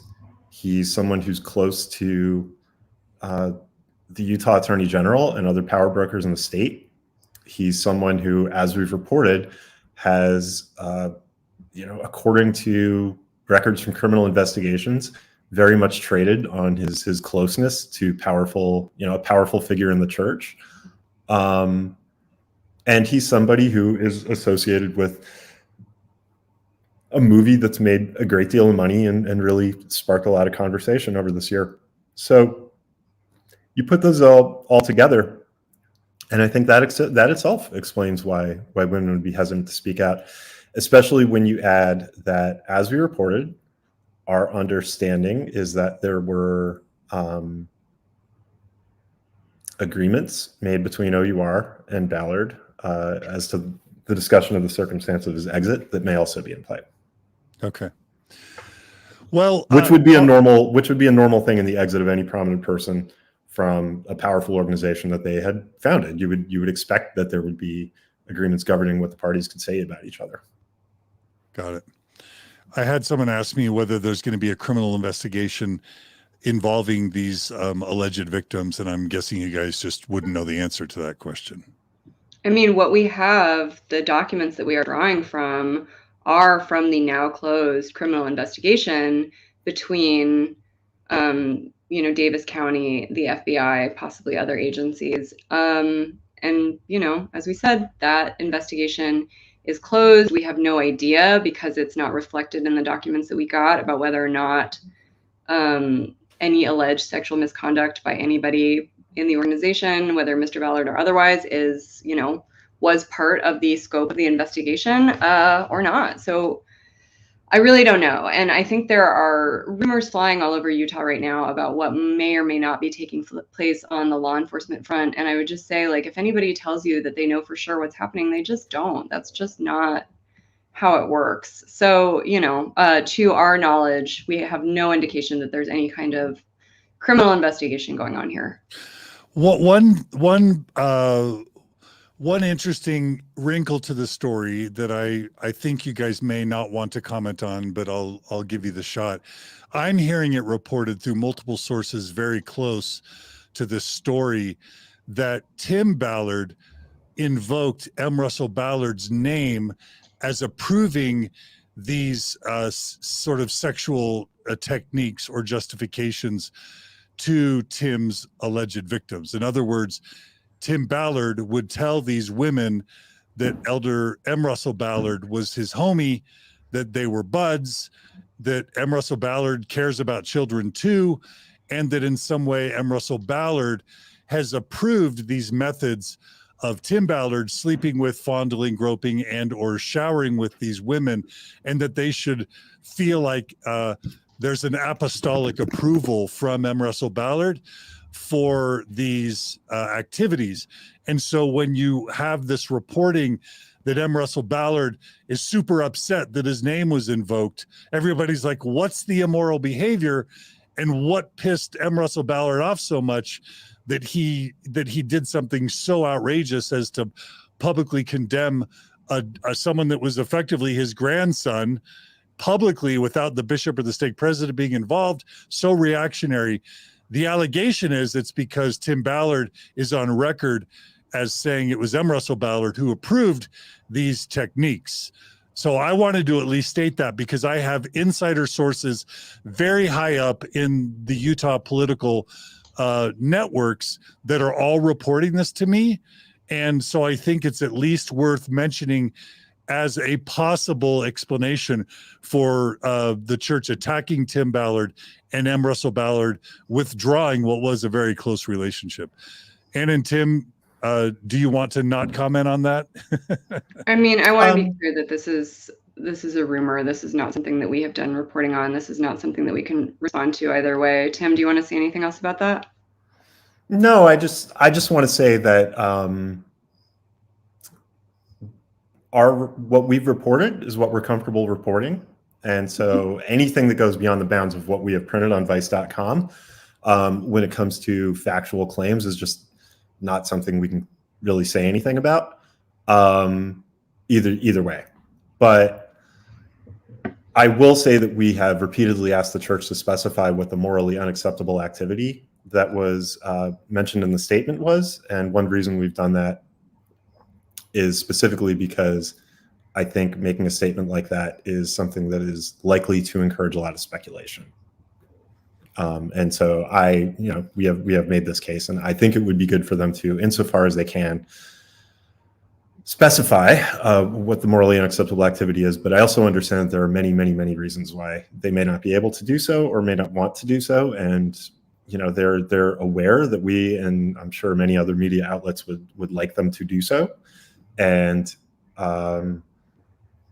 hopefully they will be a little bit more specific about what they were describing, so that speculation can cease and discussion about agreed upon facts can go forward. Okay. I also, just really quickly, I want to clarify something I said previously to make sure it's absolutely clear and accurate. So we're working with two sets of documents here. One is these public records that we have been reporting on, that include, for instance, the Paul Hutchinson allegations that we reported on today. The other entirely separate document is this anonymous letter circulating that is talking about the sexual misconduct allegations against Mr. Ballard and the ways that they are alleging that the O.U.R. board responded. So those things are separate. The anonymous letter is in no way, as far as we know, related to the now closed Davis County investigation into O.U.R. So just to be super, super, super clear, we have no indication that the sexual misconduct allegations were contained within the Davis County investigation. The documents that we got do not indicate that. The anonymous letter we got elsewhere and has also been reproduced in full by Lynn Packer. So folks have it. Okay. Okay, well and Tim, I promise we're going to get to the M. Russell Ballard business connections with Tim Ballard. But since we're on the topic of sort of sexual impropriety and undercover work, let's go ahead and jump quickly to the article that was released today. Sound of Freedom producer felt the naked breasts of apparently underage trafficking victim. Here's just a little summary that I have. Someone sent me what I believe is a picture of Paul Hutchinson. Does that look right to you, Anna and Tim? Yes.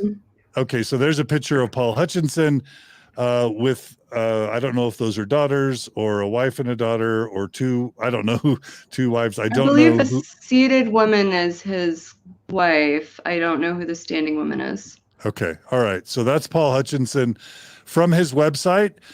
This is interesting. It says Paul Hutchinson continues to build relationships with some of the greatest investors and influencers throughout the world.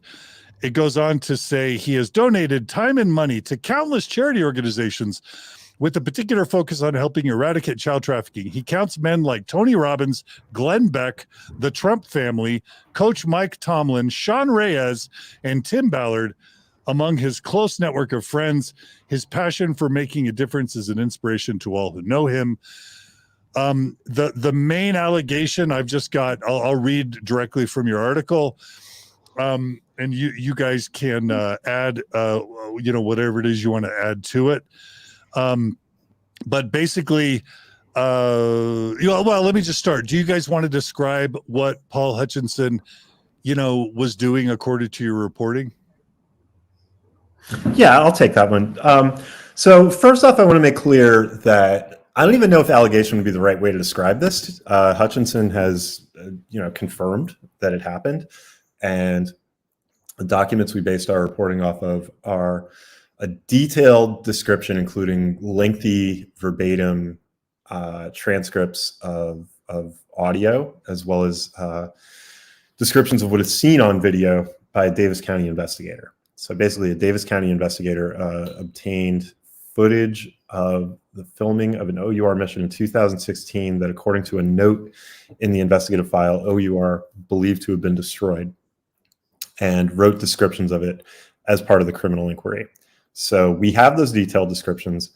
We asked about what happened in them. Hutchinson confirmed they happened. The point of contention is that throughout the documents, it's made clear that the girl in question appeared to be 16 and was believed by Hutchinson and others around him to be 16, and was described by an alleged trafficker to be 16. He says that she was in fact 18, and that he had, which he discovered after the incident I'm about to describe, and that he has an affidavit from the Mexican federal police backing this. We've asked him several times over the last few weeks to provide us with a copy of that affidavit, and he hasn't done so. If he does, just as we attached Ballard's statement to our report on the investigation, if he does, we will reflect that in our reporting. But for now, we don't have any evidence backing that claim of his. So basically, what happened was he was, while undercover, filming a documentary, The Abolitionists. A girl was coming down a staircase in a sex club in Cabo San Lucas, Mexico, and he felt her naked breasts, and then she pushed his hands away and pulled her shirt down. He subsequently had conversations with his associates who had also been there. They all agreed that she looked 16. He talked about how her breast felt like that of a 16-year-old. And he subsequently had a conversation with Matt Osborne, an O.U.R. operative who's now the president of the organization, in which he was concerned that he was potentially liable to prosecution by Mexican officials. And Osborne told him that he shouldn't be concerned about that, but that they wouldn't want to provide the video to HSI or the U.S. Embassy in Mexico, apparently out of concern about what the U.S. government would think of that. So while we have a lot of detail, and we also have further detail as part of the same operation, Hutchinson asking traffickers to bring him younger girls. Like, he was being shown pictures of women, and he was asking for younger ones, to the point where an alleged trafficker was telling women to bring girls as young as 14 to Hutchinson. I believe the term was más fresca, which means more fresh in Spanish, right? Yeah, so there's that, which there's also no dispute on. And Hutchinson has told us, we have his full statement in the story, but that he has no regrets about his undercover work, that the operatives who were with him support his work, and that this is part of doing dangerous undercover work.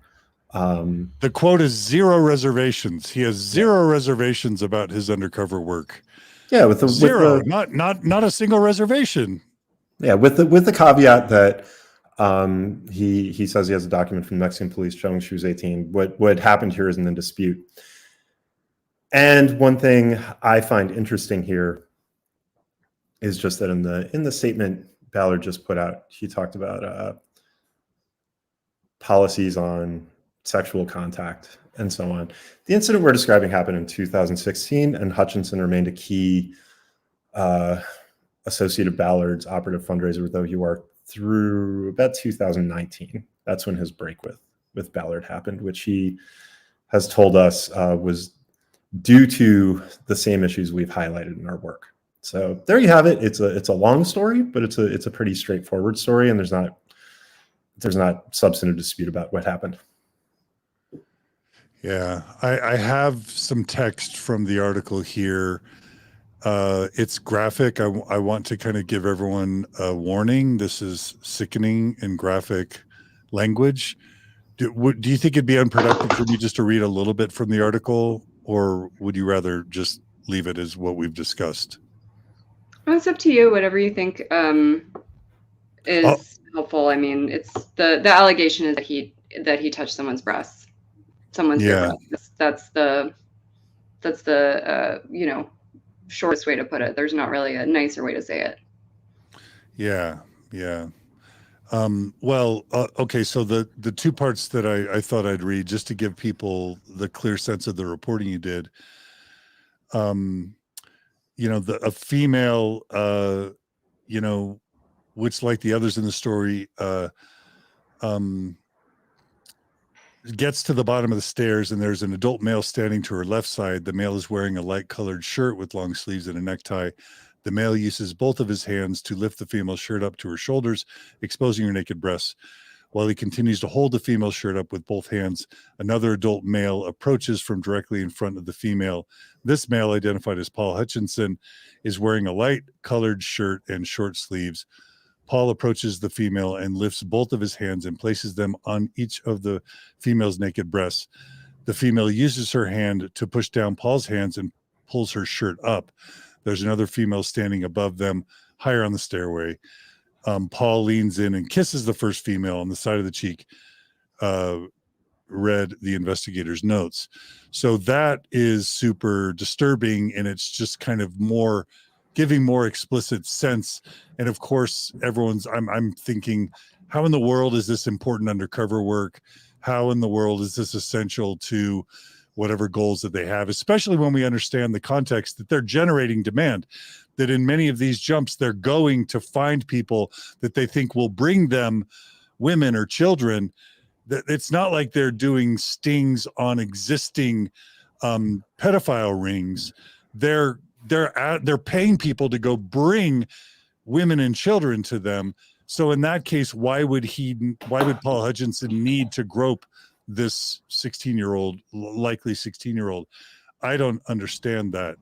Yeah, let me just add a little detail here. This is based on a great deal of previous reporting we've done, and anyone who's interested in this kind of detail can go and read our previous stories, because we've talked in a lot of detail to people who have gone on these operations. The most basic modus operandi for an O.U.R mission is to go to a tourist locale, usually in Mexico, the Dominican Republic, or Haiti. I think occasionally Thailand. Yeah.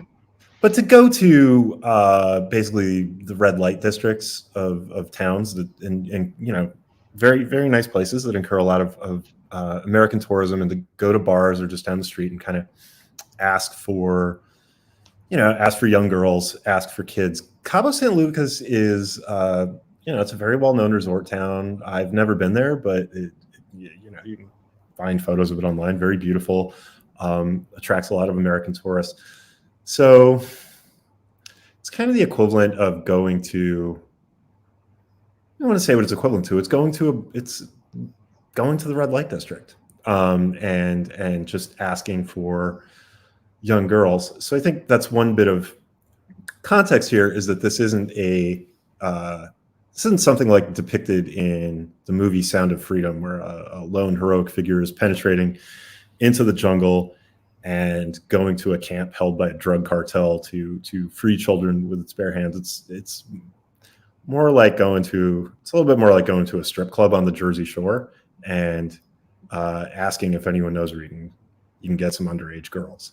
I do think that is important context for what is going on here, since Mr. Hutchinson in his statement talked about the necessity of going to the most dangerous places in the world to do this work. I don't think, from my understanding, that's necessarily an accurate description of, because they're not dangerous. They're just where tourists go to get young women, right? Yeah, I'll say that, the other day we talked to a very experienced anti-trafficking investigator who's done undercover work overseas, and he said he wished one thing more people understood was that it's actually not particularly dangerous work as undercover work goes, because you're representing yourself as someone who wants to buy a product that people are selling. You're a rich American tourist, you have money, and you want children for sex, or minors for sex.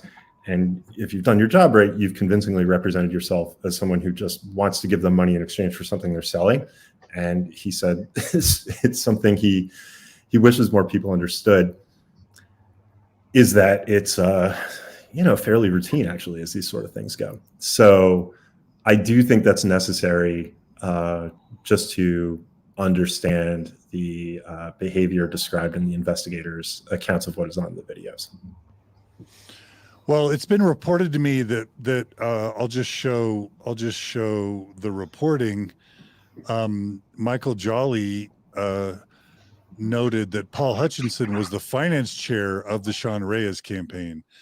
Now, I don't know if that's true, but that's been reported to me. And so it's particularly interesting and disturbing if I could just read just a tiny bit more that you wrote in your story. You wrote, one of the O.U.R operators is heard saying, "Let's get the hell out of here." Hutchinson is heard saying, "Yeah, let's get out of here. I'm down $1,000. For $1,000, you got your hands on some breasts," says a male voice, to laughter. Then next, "What was I going to do?" asks a second male voice. Those words are described as being interrupted repeatedly by laughter. "Okay, she's 16. Here, feel them. They're nice." I'm like, shit, those are 16. Then someone else says, "You think they're underage, huh?" asks the first male voice. And then, "Oh yeah," says the third male voice. "I would put money on that." The men continue their discussion for a bit before the first male voice says, "Yeah, those girls were young, man." Then, quote, "I don't know how wise it was to grab that girl's boobs, though," close quote, says the second male voice. And then finally you have, quote, "You didn't get that on video or anything, did you?" asks the first male voice. And so again, when you combine that with your reporting on Hutchinson, where Hutchinson says there's a lot to the story, a very dangerous situation, and I'm happy to let the world know the details when the time is right. Hutchinson wrote in an email to Vice News. Every operator who is present stands behind me in how I reacted to this situation. I have zero reservations as to how I handled myself undercover. And I just have to say, it didn't sound like they had zero reservations when they were doing it. Why would he say, did you get that on camera, as if he was afraid? Like, that doesn't make sense. Any thoughts on that? I mean, I think that exchange kind of speaks for itself. But obviously, you know, Mr. Hutchinson is indicating that there's more to the story and that he's going to talk about it at some point, which, you know, great. And we appreciate him sort of substantively engaging with us on this. Couple things I will point out. Again, I'm seeing several sort of comments in the chat about how, you know, when you do undercover work, you have to get dirty. Just again, I know that I'm stressing this point a lot. These folks do not work for a law enforcement agency. They are not employed doing this work. This is a nonprofit. This is volunteer work. The idea that it was necessary to do, I think, is hooked into a sort of larger philosophy that O.U.R. and other sort of anti-trafficking groups have promulgated, which is this idea that governments don't care about trafficking and that nobody is working on this issue, and so that they are forced to go and do this work. Again, this is not true. We have done so much reporting and we have talked to so many people throughout different levels of government, both in the United States, in other countries, who will talk about the work that they are doing to fight trafficking. You know, this is not like an under-addressed problem that no one is aware of. And so thus, people have to go to sex clubs in Cabo San Lucas and carry out these acts themselves, right? And one of the things that you would do if you have hopefully law enforcement training and you're acting under the color of law is figure out ways to not perpetrate on a underage person if you are trying to rescue them, right? And so I think that there is a little bit of a sort of central issue here, which is that if folks were getting into situations that they found difficult to handle ethically, perhaps they should not have been there. So that's, you know, just to kind of the broader takeaway. Go ahead, Tim.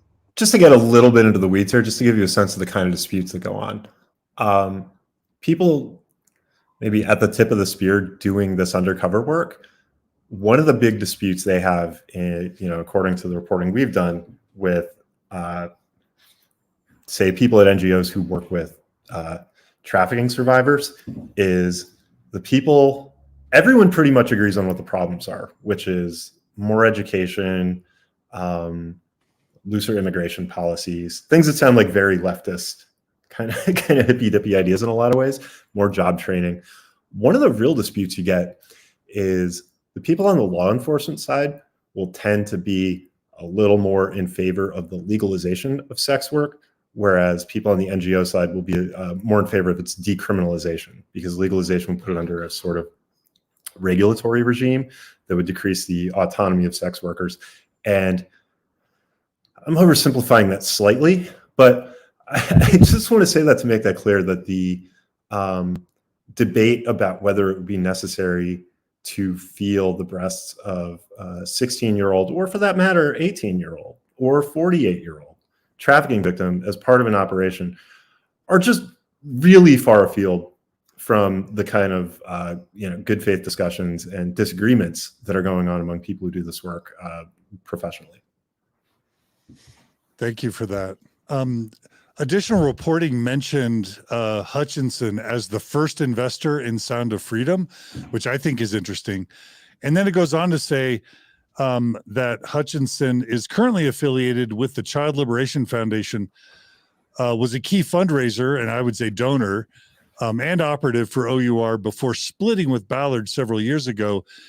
As he put in an email to Vice News, similar reasons as those you are bringing to light in your stories. In other words, Hutchinson split from Ballard at some point for a lot of the same reasons y'all are covering.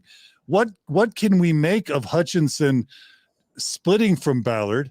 Why is Ballard's name still on Hutchinson's website, if I remember that correctly?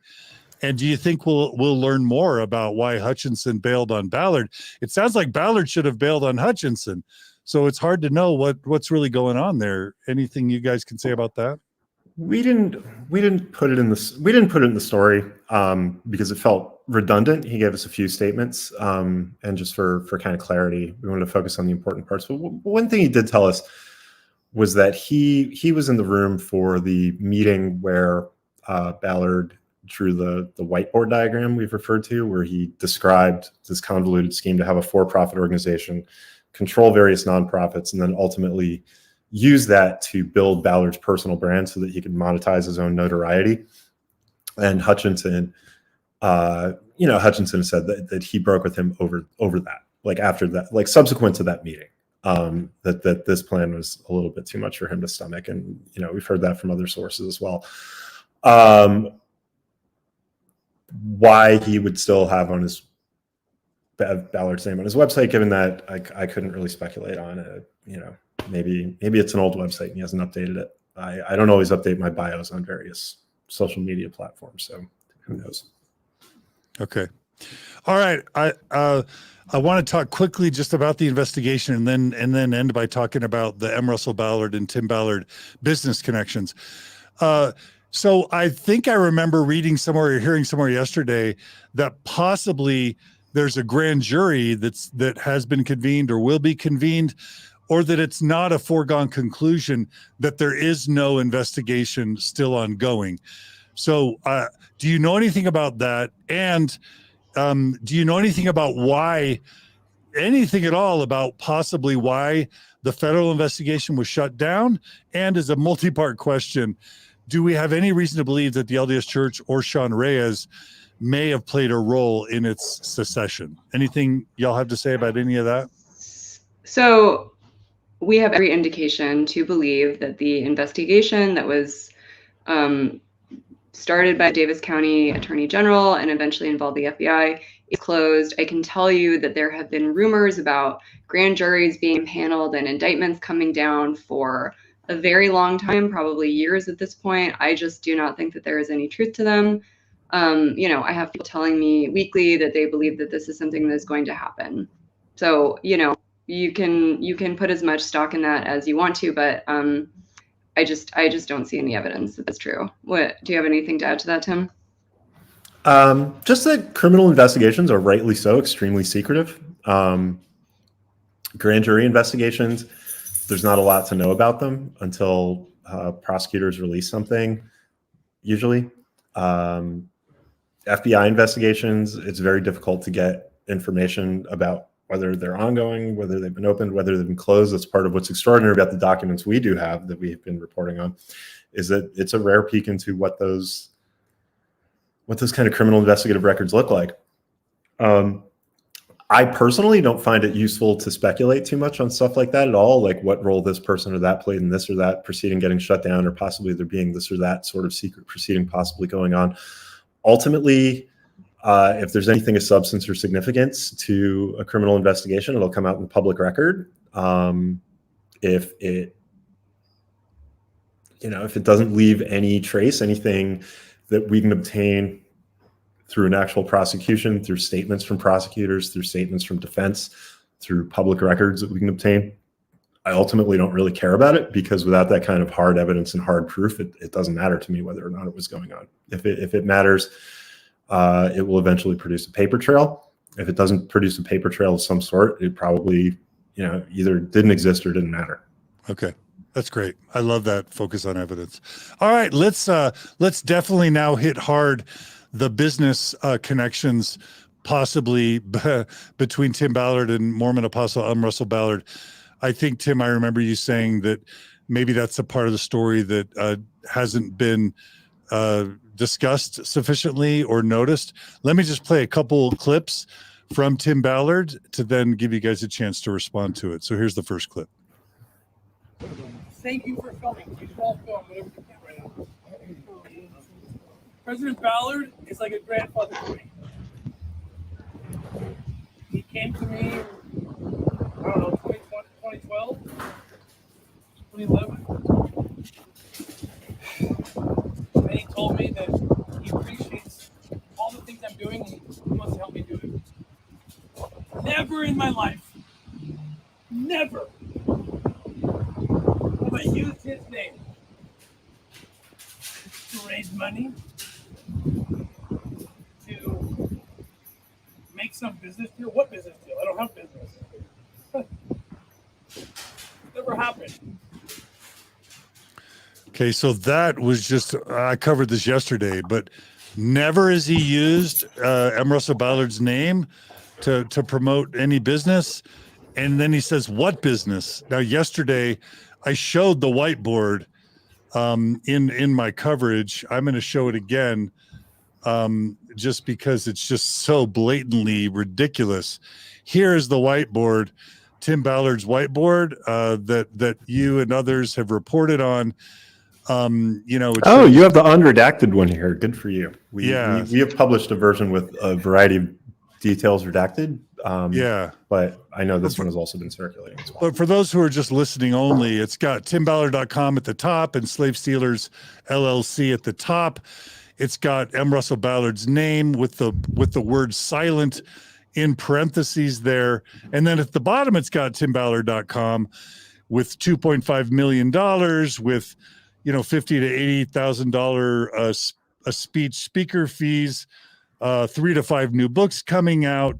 So basically Tim Ballard private entities on the top and bottom. And then in the middle, a bunch of nonprofits that are funneling money, that are receiving money from LLCs and then funneling money back to, receiving money from LLCs potentially, and then funneling money between them and then into Tim's private workings. And if I show kind of a more legible representation, it just gives you a sense that there's a lot of businesses. So I'm sorry to laugh. Yeah, It's yeah, very like Yeah, I've never seen one like that. That's a good idea. We should have done that. It's a great diagram. It makes it much more legible. Yeah, so to give the credit where credit is due, this comes directly from the website American Crime Journal, and they're the ones that both published the unredacted whiteboard, and then I think they're the ones, or maybe it was Lynn Packer, I don't know, that Lynn put together. Packer writes for American Crime Journal. As does Damian Moore, is another terrific journalist. Really respect their work. Okay, Yeah. So Tim Ballard just says, "What business? What business?" You know. It's an answerable question. Two of the businesses we're interested in are Slave Stealers, which according to the whiteboard diagram drawn by Tim Ballard, M. Russell Ballard was a silent partner. And we know that according to the investigative records we've been talking about, there were text messages from an associate of Ballard's, who we're not naming because we haven't been able to reach him for comment.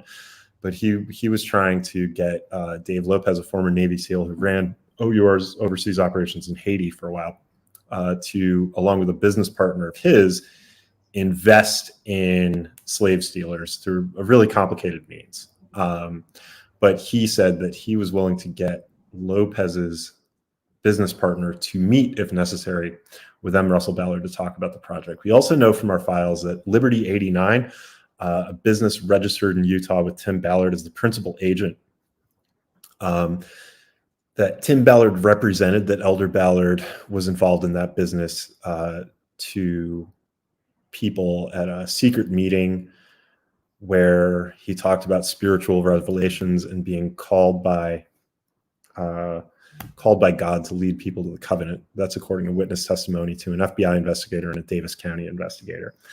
To add just a bizarre little wrinkle, some of the people listening or watching may be familiar with a painting that was put out several years ago by John McNaughton. It was funded by Liberty 89. I guess it commissioned it, would be a good way to put it. That shows Harriet Tubman and other Black abolitionists kneeling before Ballard and his wife as they carry liberated children down a railroad. And it's a really strange painting. It has a bunch of celebrities, including Glenn Beck and Montel Williams and Mike Tomlin, former coach of the Pittsburgh Steelers. It's got Abraham Lincoln. It's got a lot of people in it. Liberty 89 commissioned that. This is a mysterious business we'd like to know more about, but we do know that Tim Ballard represented that Elder Ballard was involved with it. So those are the specific businesses we're talking about. Can I just ask really quickly, if this is just because I want to show it, is this the painting you're talking about? Yes. Okay, so it's got some guy carrying a kid. Tim Ballard is there behind in the background. Is that right? Kind of the blonde guy. Mm-hmm. Who's the guy in the front? Do we know who that is? That's a really good question. I wish I knew. Okay. I will also say, it's got Abraham Lincoln over there on the left, and I think that's Harriet Tubman somewhere. I also just want to say, I know we've been talking about the most serious possible matters for the last couple of hours, but I really do want to put this out there. I've been trying to get a print of that for quite a while, and I haven't been able to get one. So if anybody in the audience happens to know how I could get one, please email me at tim.marchman@vice.com. I'll take it off your hands. This is Tim's passion. Okay. He's getting All a right. print of this. Okay. Well, I'm sorry I interrupted you, but I thought it'd be fun to actually show it. So.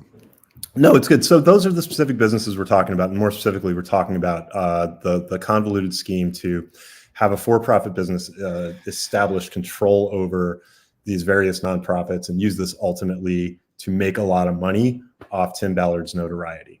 The plan didn't amount to much to our understanding.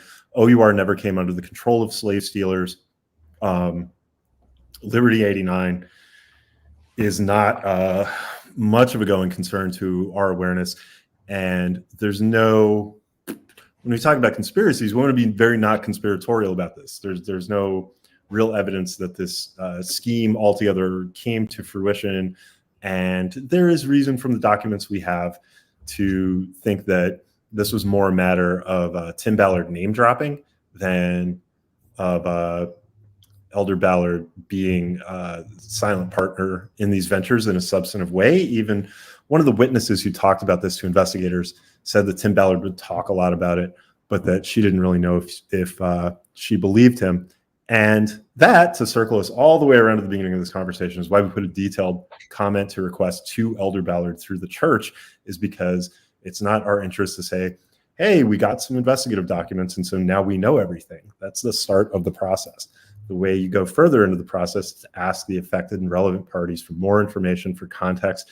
If they deny claims, we now know what Elder Ballard has to say about it, which is that their friendship ended, months ago. That he was not involved in these businesses. That he's very angry with Tim Ballard for misusing his name as part of his business ventures. He's angry at him about using his name for unspecified, morally unacceptable activities. We know Elder Ballard's side. We know Tim Ballard's side now is that he's, there's never been a business venture. He doesn't know what anybody is talking about, which contradicts the evidence in these criminal investigative files and also contradicts what M.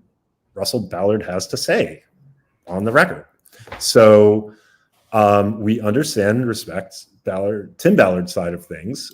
We're glad he's spoken in any way. We're glad he's offering his comment, but there are a lot more questions to ask here. And the weight of the evidence suggests that either there was a business relationship or that Tim Ballard was strongly representing a business relationship and that at least one person was doing so on his behalf. And those are matters we want to know more about and that criminal investigators were clearly very interested in. One of the photos we shared yesterday was one with M. Russell Ballard, Tim Ballard, and Glenn Beck. And obviously Tim and Glenn were business partners in very explicit ways. The whiteboard shows that.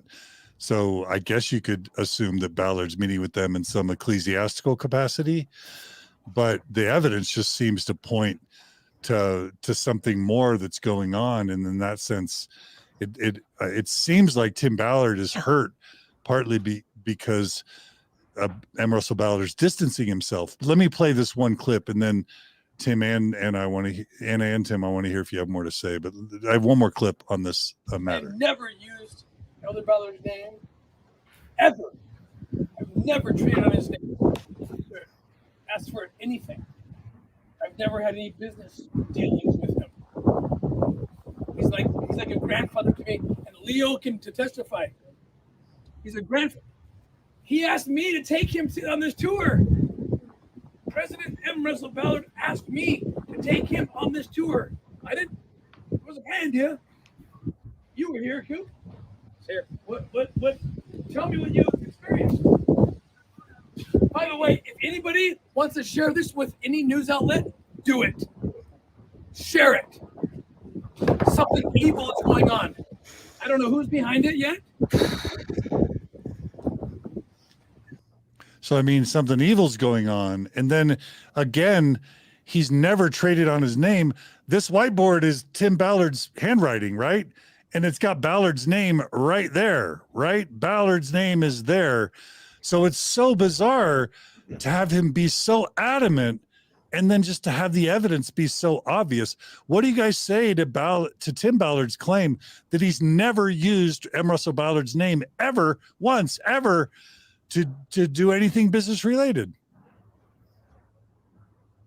Tim, do you want to respond to that? Yeah, I honestly don't know what to say about it. I mean, the evidence is the evidence, and it speaks for itself. And it's one of the things that's a little frustrating about some of what we've been talking about, like the deep discussions of, whether a statement from the church is a statement from the church or semantic discussions over this and that. The evidence is plain and straightforward, and it says what it says. And we always want more information about that. If the whiteboard was drawn up because Tim Ballard wanted to represent what would be happening in a Star Trek style mirror universe where he was trading on M. Russell Ballard's name, and that is the context for why it was drawn, I'd love to know that. If the reason an associate of his was trying to strong arm a third party into investing in a for-profit business called Slave Stealers and representing M. Russell Ballard as a person who could be brought into contact with a fourth party to make that happen is that the associate wasn't speaking on Tim Ballard's behalf, I would love to know that. There are all sorts of reasonable explanations there could be for this evidence that would be consistent with nothing really inappropriate on Tim Ballard's part, but we just haven't heard any of those. We've just heard flat denials. And while I certainly never categorically reject those, and I don't think any reasonable people do, at some point you look at the evidence and just try to think about what the most reasonable explanation is for it. And I invite everyone who's reviewing this material to do so for themselves. I do think we should clarify one thing, which is that it is very obvious that President Ballard and Tim Ballard did have a friendship. One of the things that's been going around is a talk that M. Russell Ballard gave in, I believe, 2019, where he talks about going on the tour that Mr. Ballard references in that video, which is like a American history tour of some kind in Boston, or like a self-styled American history tour that Mr. Ballard took Elder Ballard on. Like, there is no question that there was some level of friendship or relationship between the two men. Obviously, what the church statement that we got is alleging is that they believe that Elder Ballard's name was misused, right? And again, without more detail from the church, we are all only speculating about what that means, right? I saw one other question about why Glenn Beck is in here. So just this hasn't really come up in this conversation, but as we've reported many times, Glenn Beck founded his own organization called the Nazarene Fund, which claimed to rescue persecuted religious minorities in the Middle East, meaning largely Christians. The Nazarene Fund became a sister organization to O.U.R. They were kind of under the same umbrella, and Tim Ballard at one point was running both. So he was out as CEO of the Nazarene Fund at the same time, virtually, that he left O.U.R. And the Nazarene Fund then, confirmed this in a statement to us, right? So again, Glenn Beck is there because Glenn Beck, clearly also has a friendship of some kind with, a business partnership of some kind with Tim Ballard. But yeah, the Nazarene Fund has confirmed that he's not there anymore either. So that's what's going on with Glenn Beck. I mentioned in the podcast yesterday the claim that the LDS Church made that, quote, the LDS Church has never endorsed or supported Tim Ballard or Operation Underground Railroad or any projects associated with them. And then I went on to show all the books the Deseret book sells of Tim Ballard's. I think in Tim's rant, he even mentions how much money he had made for the LDS Church, which I thought was rich. And then I went on to show, I just put under Deseret News, Tim Ballard in quotes.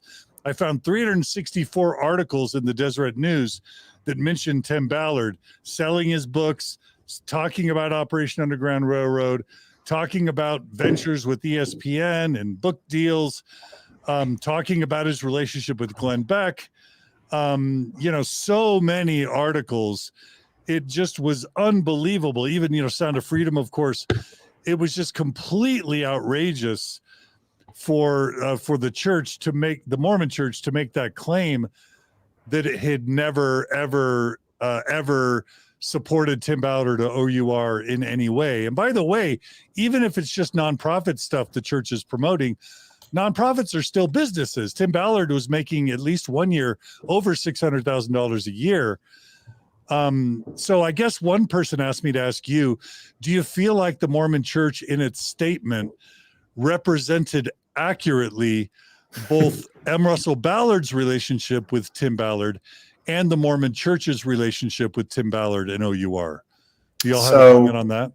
As you've heard, and I hope it hasn't bored anyone to death in the last 2 hours, we like to be very precise with our language. And as an undergrad, I was really interested in poetry and modernist readings of poetry, T.S. Eliot's criticism, William Empson, the various types of ambiguity, all that sort of thing. I work with lawyers very closely. I really appreciate the close readings they give texts. All of that's to say is that the way my mind works, I can conceive of a way in which the statement you just put a slide up of is literally true, that the LDS Church specifically has never endorsed or supported O.U.R. in any plain language reading of what that is. Are you saying because Deseret News isn't technically the LDS Church, it's just owned by the LDS Church? Is that what you mean? Right, or the claim that could be, say, an apostle of the church endorsing and supporting this and that wasn't the church itself doing it. Like, there are semantic games I could play with that statement to prove that it was true, I'm sure, and I don't think it was an intentional.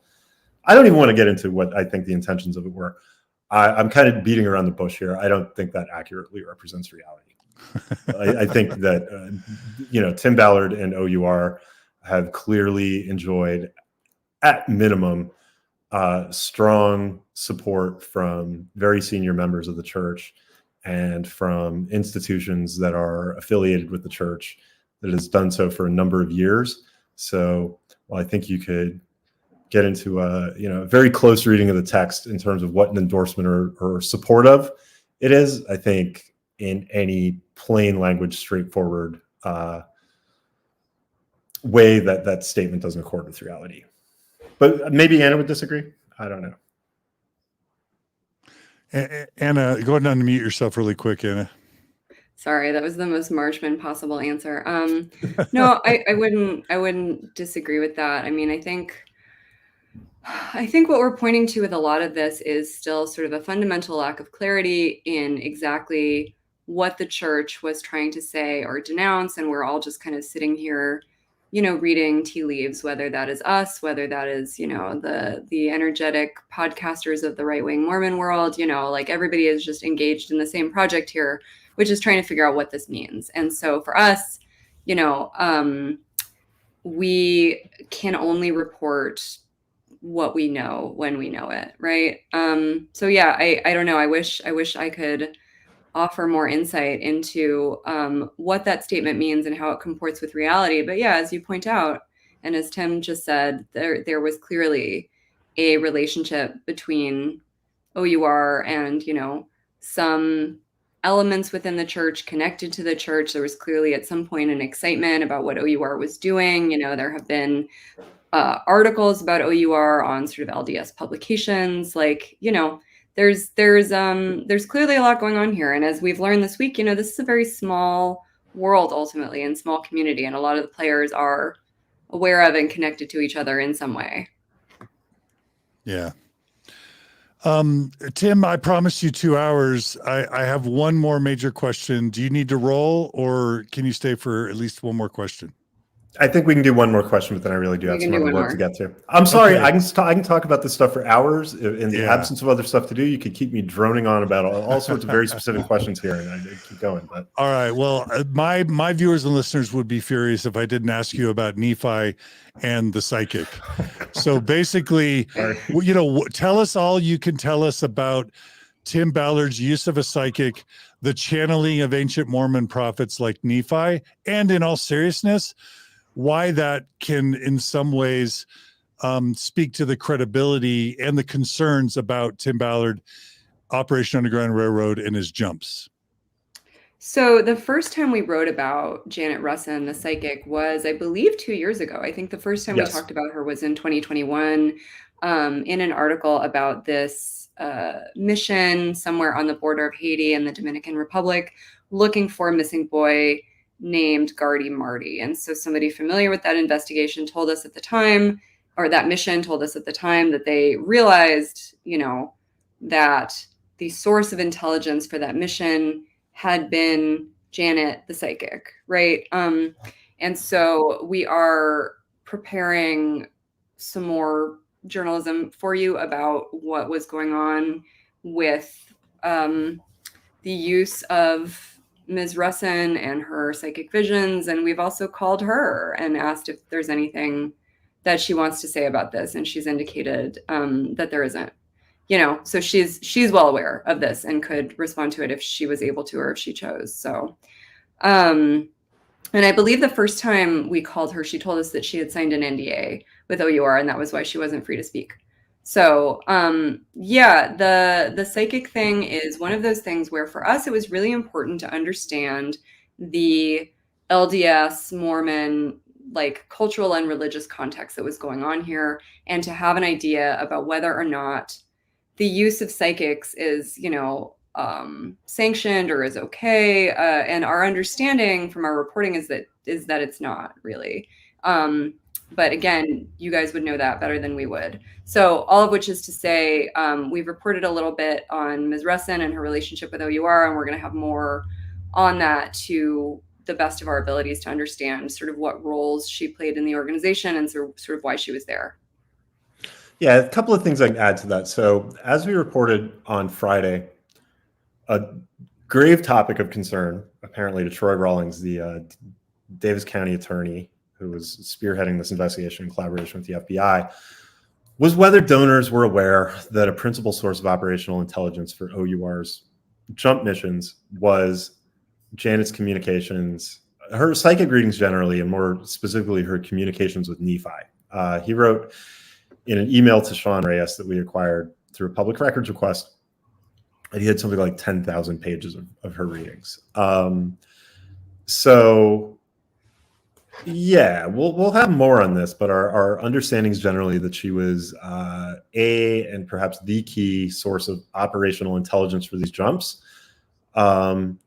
In terms of, you know, in terms of whether Tim Ballard wants to talk to Nephi through a psychic medium, I have literally no opinion on that. There are many things in my own faith tradition that are strange and irrational and that people might find curious. And so I legitimately have no opinion on it whatsoever. I don't even feel qualified to talk about you know, communications with Nephi through a psychic medium for the purposes of spiritual development, say. For the purposes of obtaining specific intelligence about where missing children are, who, you know, actual people are being sent to find in paramilitary missions, I would need substantial evidence that it was working to think anything good was coming from that. And there's substantial evidence that Janet Russin's communications with Nephi did not yield actionable intelligence or lead to the discovery of missing children. So I understand why Rawlings would be interested in that and interested in, you know, whether donors were aware and whether use of money for these readings, you know, was a good idea, and whether, you know, it seems there was interest in looking into whether it violated any laws. Obviously, no charges were brought. The investigation was closed, so that is a closed book. But I don't think the questioning was inappropriate or crazy. And a significant thing we have to add here is that Russin's role within O.U.R. has not just been that of a psychic medium who's communicating with dead Mormon leaders. It is also that of I believe, and Anna will correct me if I'm wrong, director of Children Need Families, a for-profit adoption charity in which Catherine Ballard, Tim Ballard's wife, has been heavily involved. It's one of the organizations that's on the whiteboard we've been talking about. And she is also in the context of a role with another group called Rod's Heroes, which hasn't talked to us. And, you know, I feel free to mention this just because if anybody goes and Googles her, they'll find this. She's been described as a director of strategic, I think offhand it's alliances. Is that right? Alliances. Yeah, That's director. correct. So this is. Yeah, she has had a seemingly central role at O.U.R. In various capacities that we find a little bit opaque, but that go well beyond her role speaking to the dead. This is our upcoming reporting. Yeah. This is upcoming reporting. This is not stuff that we have published yet, but as Tim is saying, it is extremely findable. I think we had the title slightly wrong. So when she was with Children Need Families, the adoption situation started by Mr. Ballard's wife, Catherine. She was the executive director. And just to be clear, Children Need Families was not an adoption agency. It said it provided grants to families seeking to adopt children. So they said that they were providing financial assistance. Thanks for correcting that. And then at another point, she identified herself in her bio for this Rod's Heroes organization as O.U.R.'s Director of Strategic Alliances. So one of the questions that we've put to O.U.R. and to Ms. Russin is she still with O.U.R.? Is Children Need Families even still in existence? Because obviously it was Catherine Ballard's concern, and Catherine Ballard presumably is no longer affiliated with O.U.R. if her husband also is not. I do not know. We would love to get answers on that. And then, of course, what the last position she held with the organization was, what her job duties were. These are very basic questions that we would love to get answers to. Is there any indication that M. Russell Ballard knew that Tim Ballard was using psychics speaking with Nephi to help them find kidnapped children?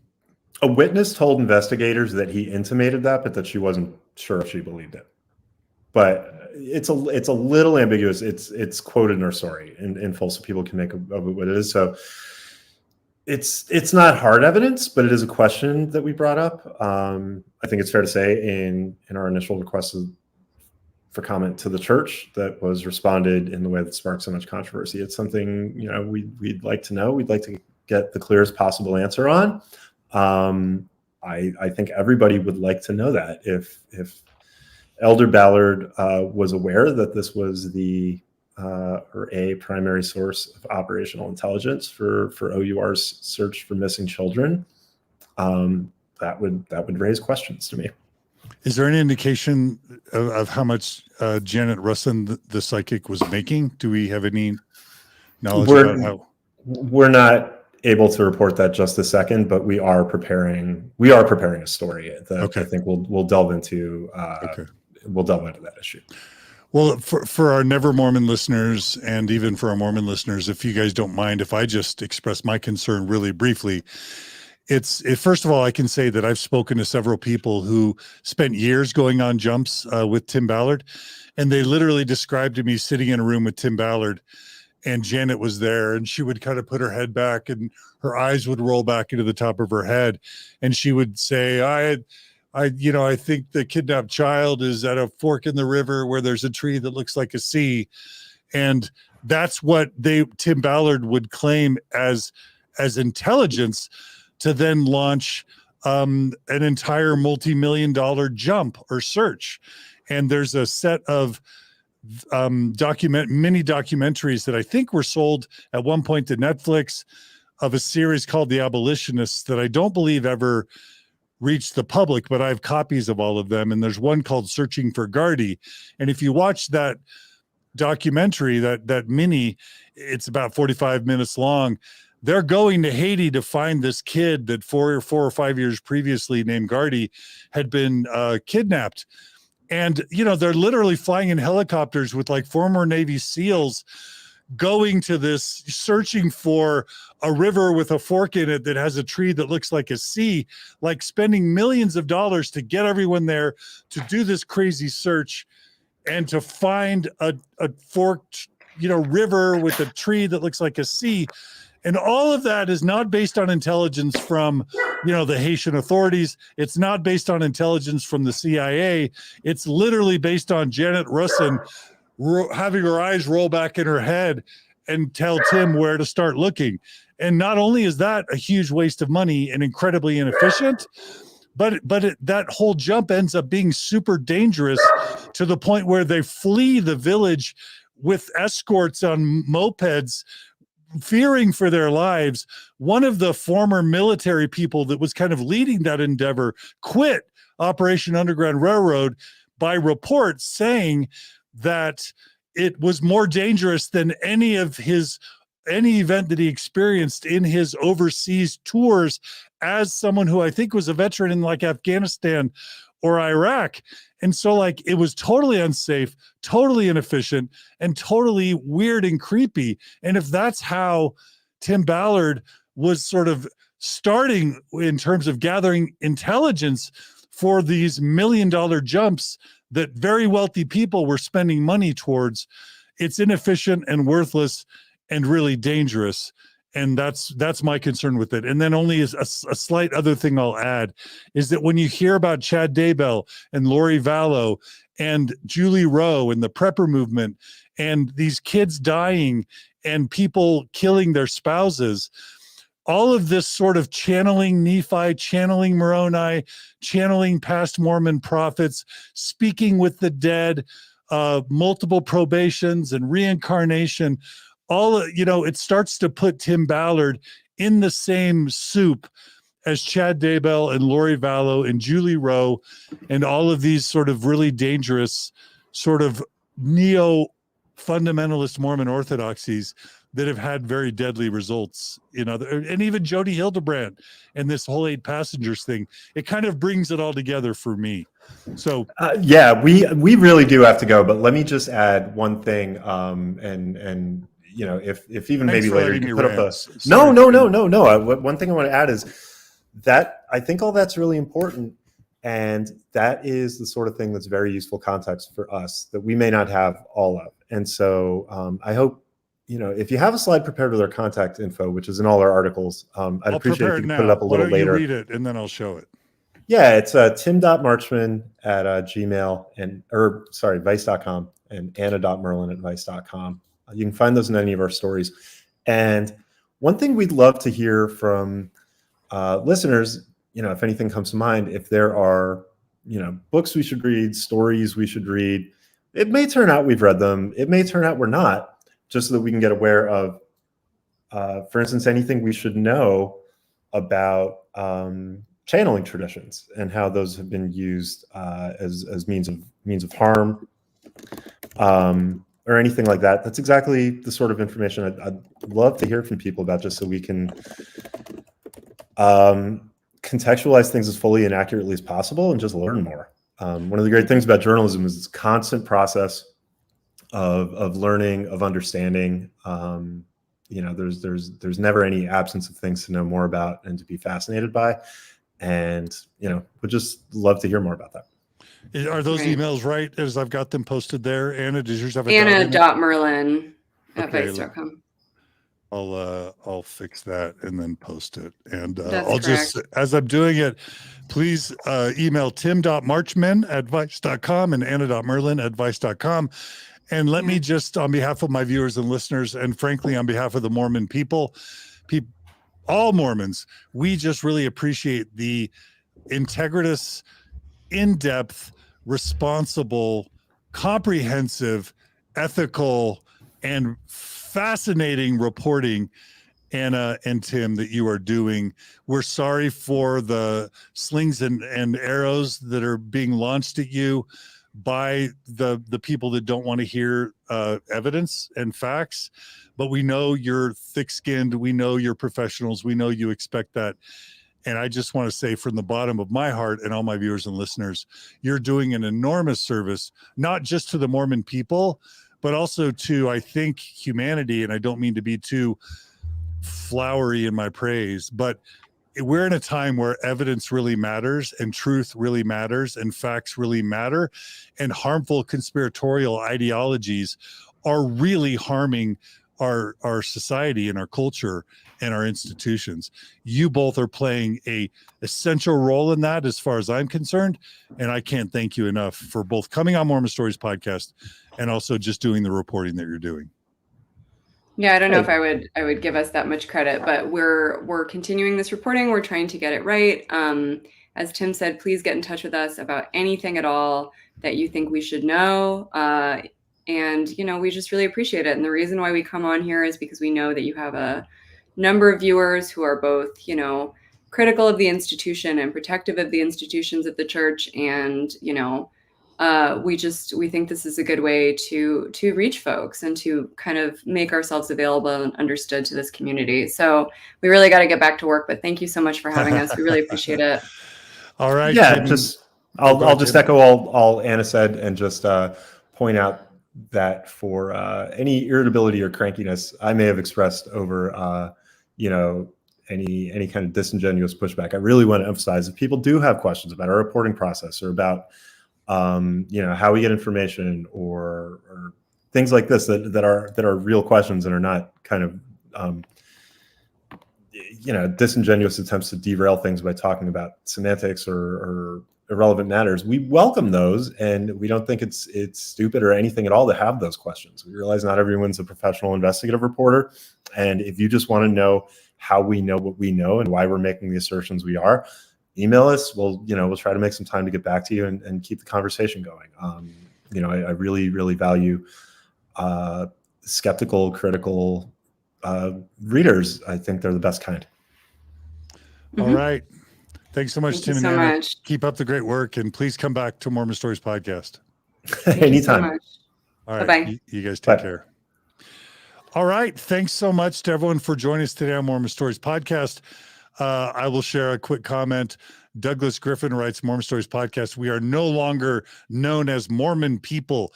We are Latter-day Saints. Perpetuating the outdated name is not helpful. Well, Douglas Griffin, I'll just say that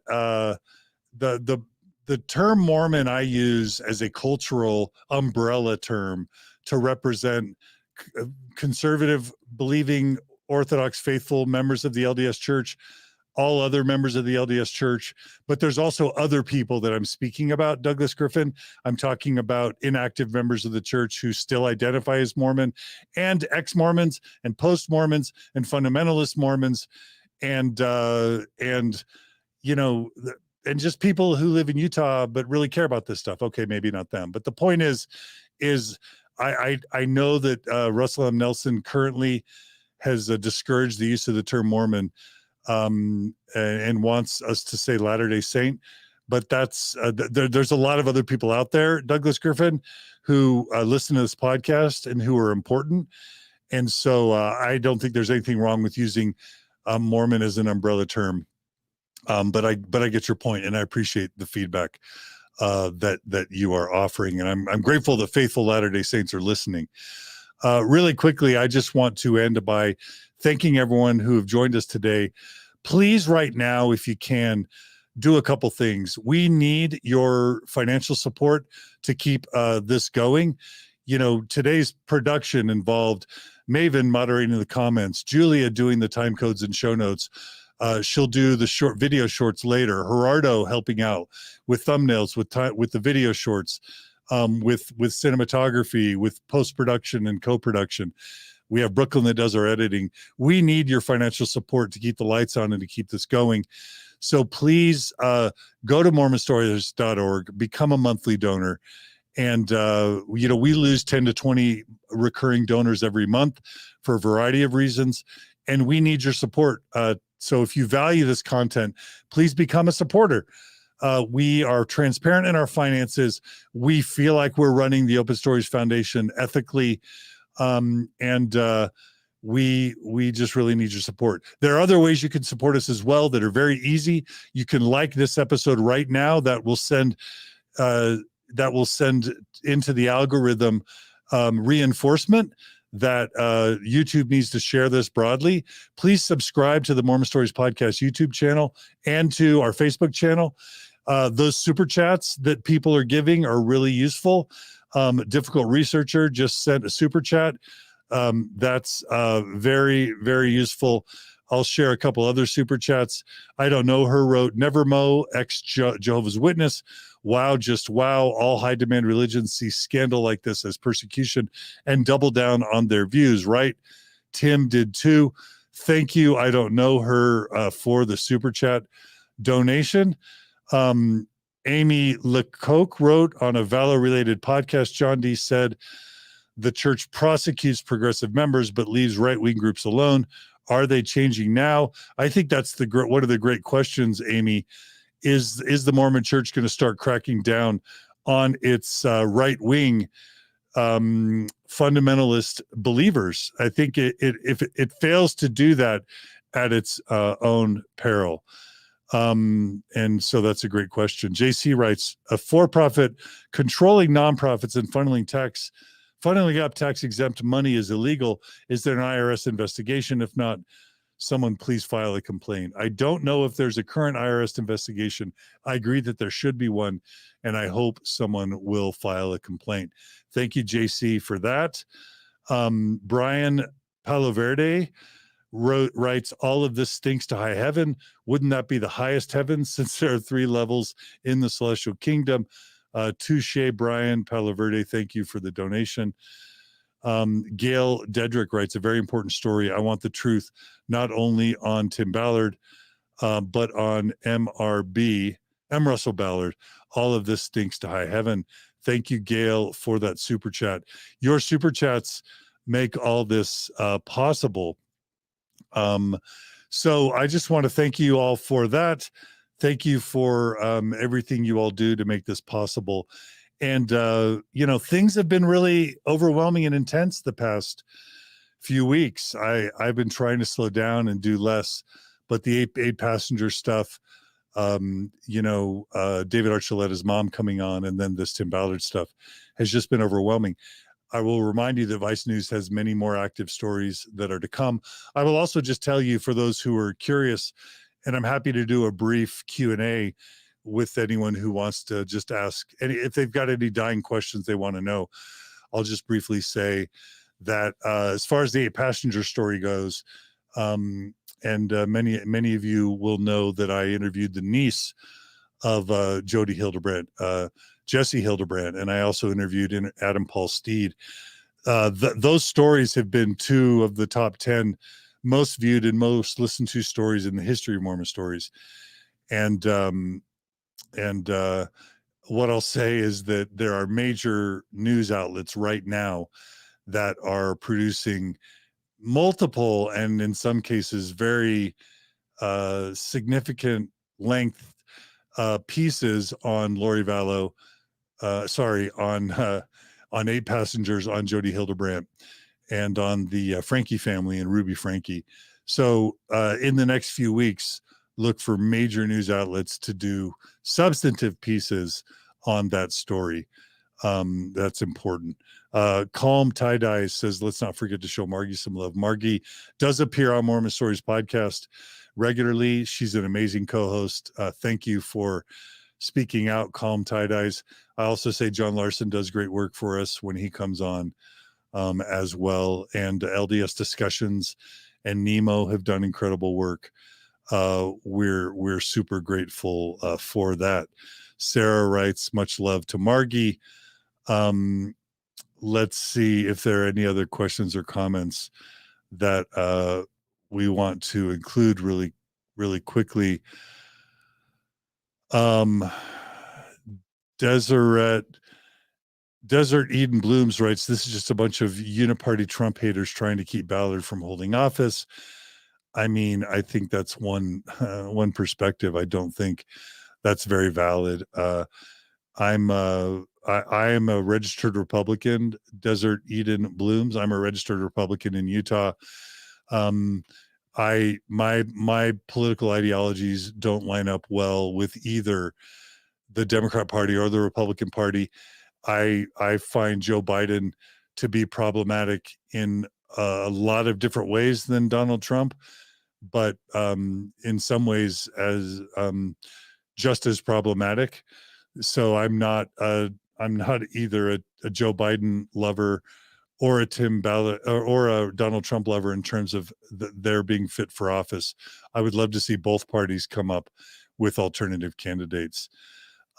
So Desert Eden Blooms, I don't love your accusation. There was a previous commenter that asked whether it's my view that Republicans don't care about victims of child abuse.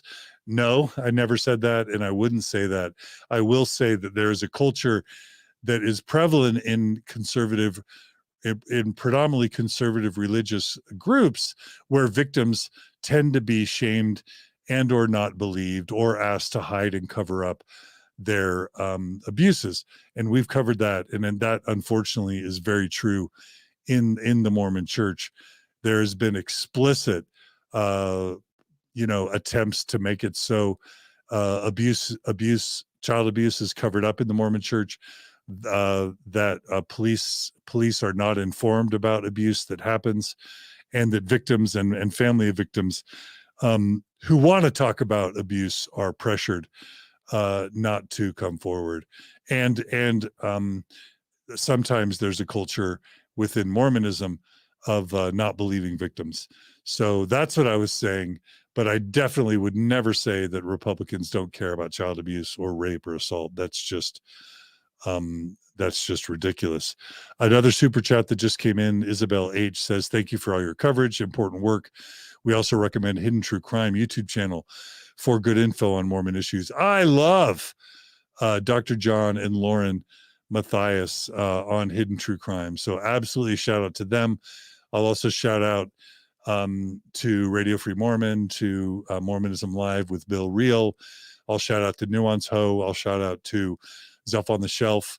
I'll shout out to Jordan McKay. There are so many contributors to the Mormon dialogue right now that I think are just doing important work. So we're grateful for all of them. And I know I am leaving important people out. Rye Diddy writes, John is a Republican, though. I'll just say I'm not a Republican because my ideology necessarily lines up more on the Republican or Democratic side. I am bipartisan or unpartisan.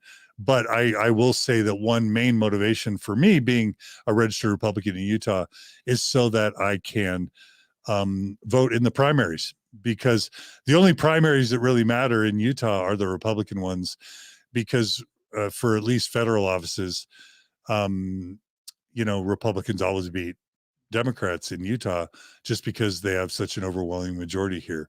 So if I want to have any influence on who gets nominated in the Republican Party, the only way to do that is by registering as a Republican, because the primaries, as I understand it, are closed.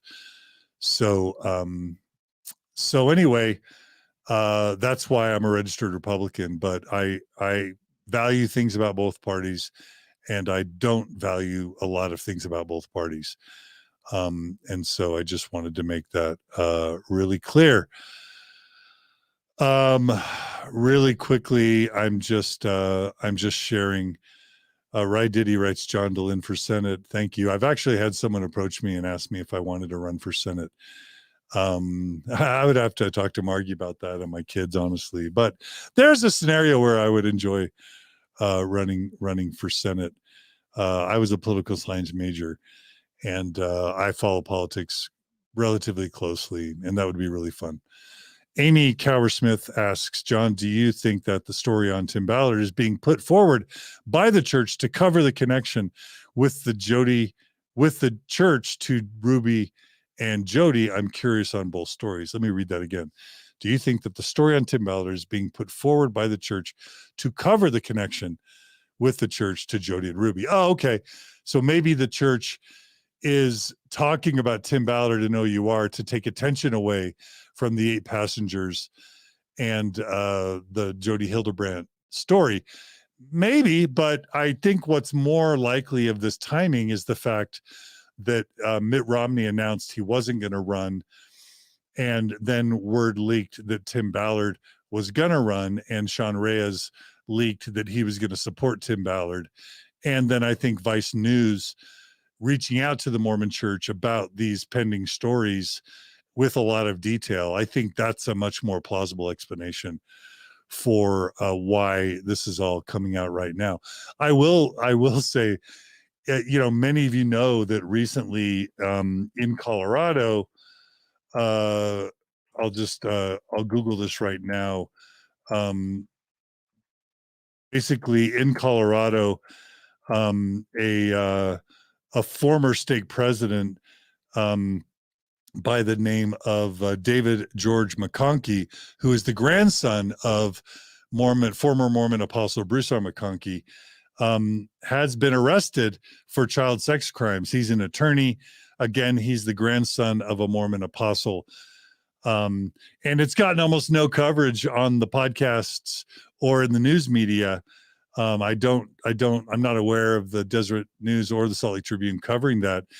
It's a weird world where a grandson of one of the most prominent Mormon apostles in the history of Mormonism, who's also a former stake president, gets imprisoned for alleged sexual abuse of children, and it's a minor story. I think that's kind of mind-boggling, and but there you have it. I will just give a call out, a shout out to the floodlit.org organization. I just shared a link to it. They are making a database of all the known sexual predators within past and present within Mormonism.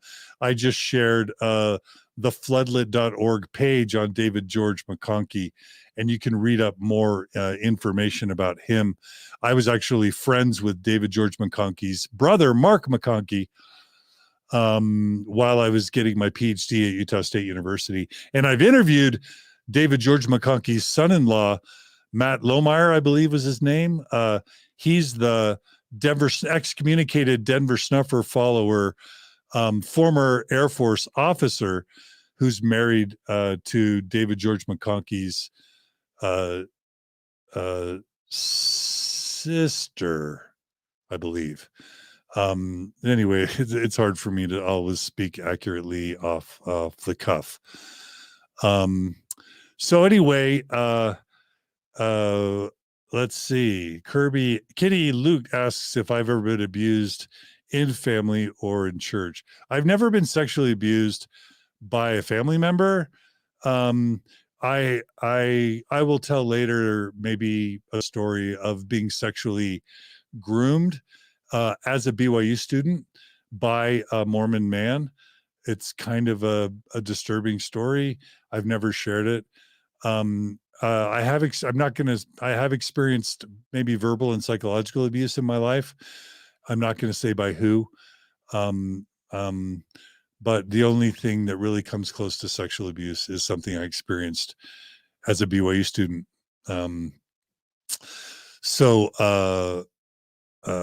Yeah. So let's see. Any other quick questions that people have? I don't want this to go on too long. Mormonish podcast. Yeah, there's somebody who's saying, don't forget Mormonish podcast. I love Mormonish podcast. I just saw Rebecca and her co-host just at a party recently. Also, another podcast to shout out is Kyle Ashworth from Latter Gay Stories, an amazing podcast that's doing incredible work. And I am really grateful for it. Queer Exmo is calling a shout out to Cults to Consciousness. Love Cults to Consciousness YouTube channel. That is fantastic. R.Y. Diddy says I'm too honest for politics. I think that's a sad statement. Colby Reddish. Hey, Colby. Colby says he wants to be my legal advisor. I'm sure I would need it. So thanks, Colby. And Colby Reddish, you do great work. I'm really grateful for that. All right. So I don't know if there's any other comments. Yeah, I'll just say calm. Tie-Dyes writes, John, it's a news version of whack-a-mole. The church keeps us busy chasing these stories, hoping we don't have time or energy to keep up. It is crazy how many of these stories are popping up. And I really do think, to a large extent, it's due to the Mormon Church's refusal to address its radical right, its fringe right. And if it doesn't get a handle on it, we're just going to see more and more of that. All right. Let's see. I think that's we have Lauren in the comments. Lauren from Hidden True Crime. Lauren, I assume it's not Dr. John. Lauren, we love you. Check out Hidden True Crime. We love them. We love collabs with them. Let's do a collab soon. Okay, well, I gotta run. It's been fun. I guess the last thing I'll say is we want to do programs and episodes that mean a lot to you, that attract our viewers and listeners. I should add that this month has been a phenomenal growth month. We were starting to kind of taper off, frankly, because I was doing less episodes, trying to save my energy, trying to save my sanity, and just to try to have a better work-life balance. And the past few weeks have just destroyed my work-life balance. And stats were starting to dip. We had a phenomenal year starting from last fall, largely due, frankly, to the shorts that Julia and Gerardo were creating and that we were publishing. That was driving a lot of views and attention, both through TikTok and Facebook and Instagram and YouTube. But recently they've been tapering off. But this past month has just been mind-blowing. We're about to reach, we're probably a month or two away from reaching 200,000 YouTube subscribers, which for us is just phenomenal. And we're really grateful for that. We do welcome all our Never Mormons who are viewers and listeners. They reach out to me regularly, and I really, really appreciate that they do. And so I'll just end by saying, we love, if you have ideas on shows that we can release and produce that would be useful to you, please email us at mormonstories@gmail.com, because we want to do mind-blowing stories that really make a difference. And the Jesse Hildebrandt one and the Adam Paul Steed one, the 8 Passenger stuff, the David Archuleta stuff, this Tim Ballard stuff are examples of shows that just do really well. So, anytime a whistleblower is willing to speak up about a topic that a lot of people care about, that's amazing. So, Difficult Research writes, I've been trying to catch your attention for 3 years now. Difficult Research. All I can say is I get hundreds of inquiries a day. And so I have to find a way to discriminate. So just be persistent, but also present your story in a way to where it's going to really catch my eye, because sometimes I don't do stories just because I lose track of them. It's not because I don't care or I don't think they're compelling. It's just because your story was one of 100 that I got that day. And then I just never remembered to get back to it. So if you want if you want to be on Mormon Stories podcast or know someone who does, make it compelling and be persistent. Cody Littlefield says John for Senate. I love it. I do want to give a shout out to Nemo the Mormon as well, because he's doing amazing work on his channel. And that's it for today. Thanks for joining us on Mormon Stories. We hope to cover more good stuff in the weeks and months ahead.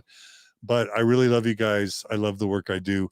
Grateful for Maven and Julia and Gerardo and Margie and Brooklyn and my board, Clint and Carrie and John Larson and everyone in the broader community as well that have been so supportive. I love the teams. I love the way we collaborate. I love the vibe in this space. And it's an honor to be working with you. And it's an honor. I just love my audience, and I love you listeners and viewers and the community of contributors. So be good to each other, be kind to each other, and we'll see you all again soon on another episode of Mormon Stories Podcast. Take care, everybody.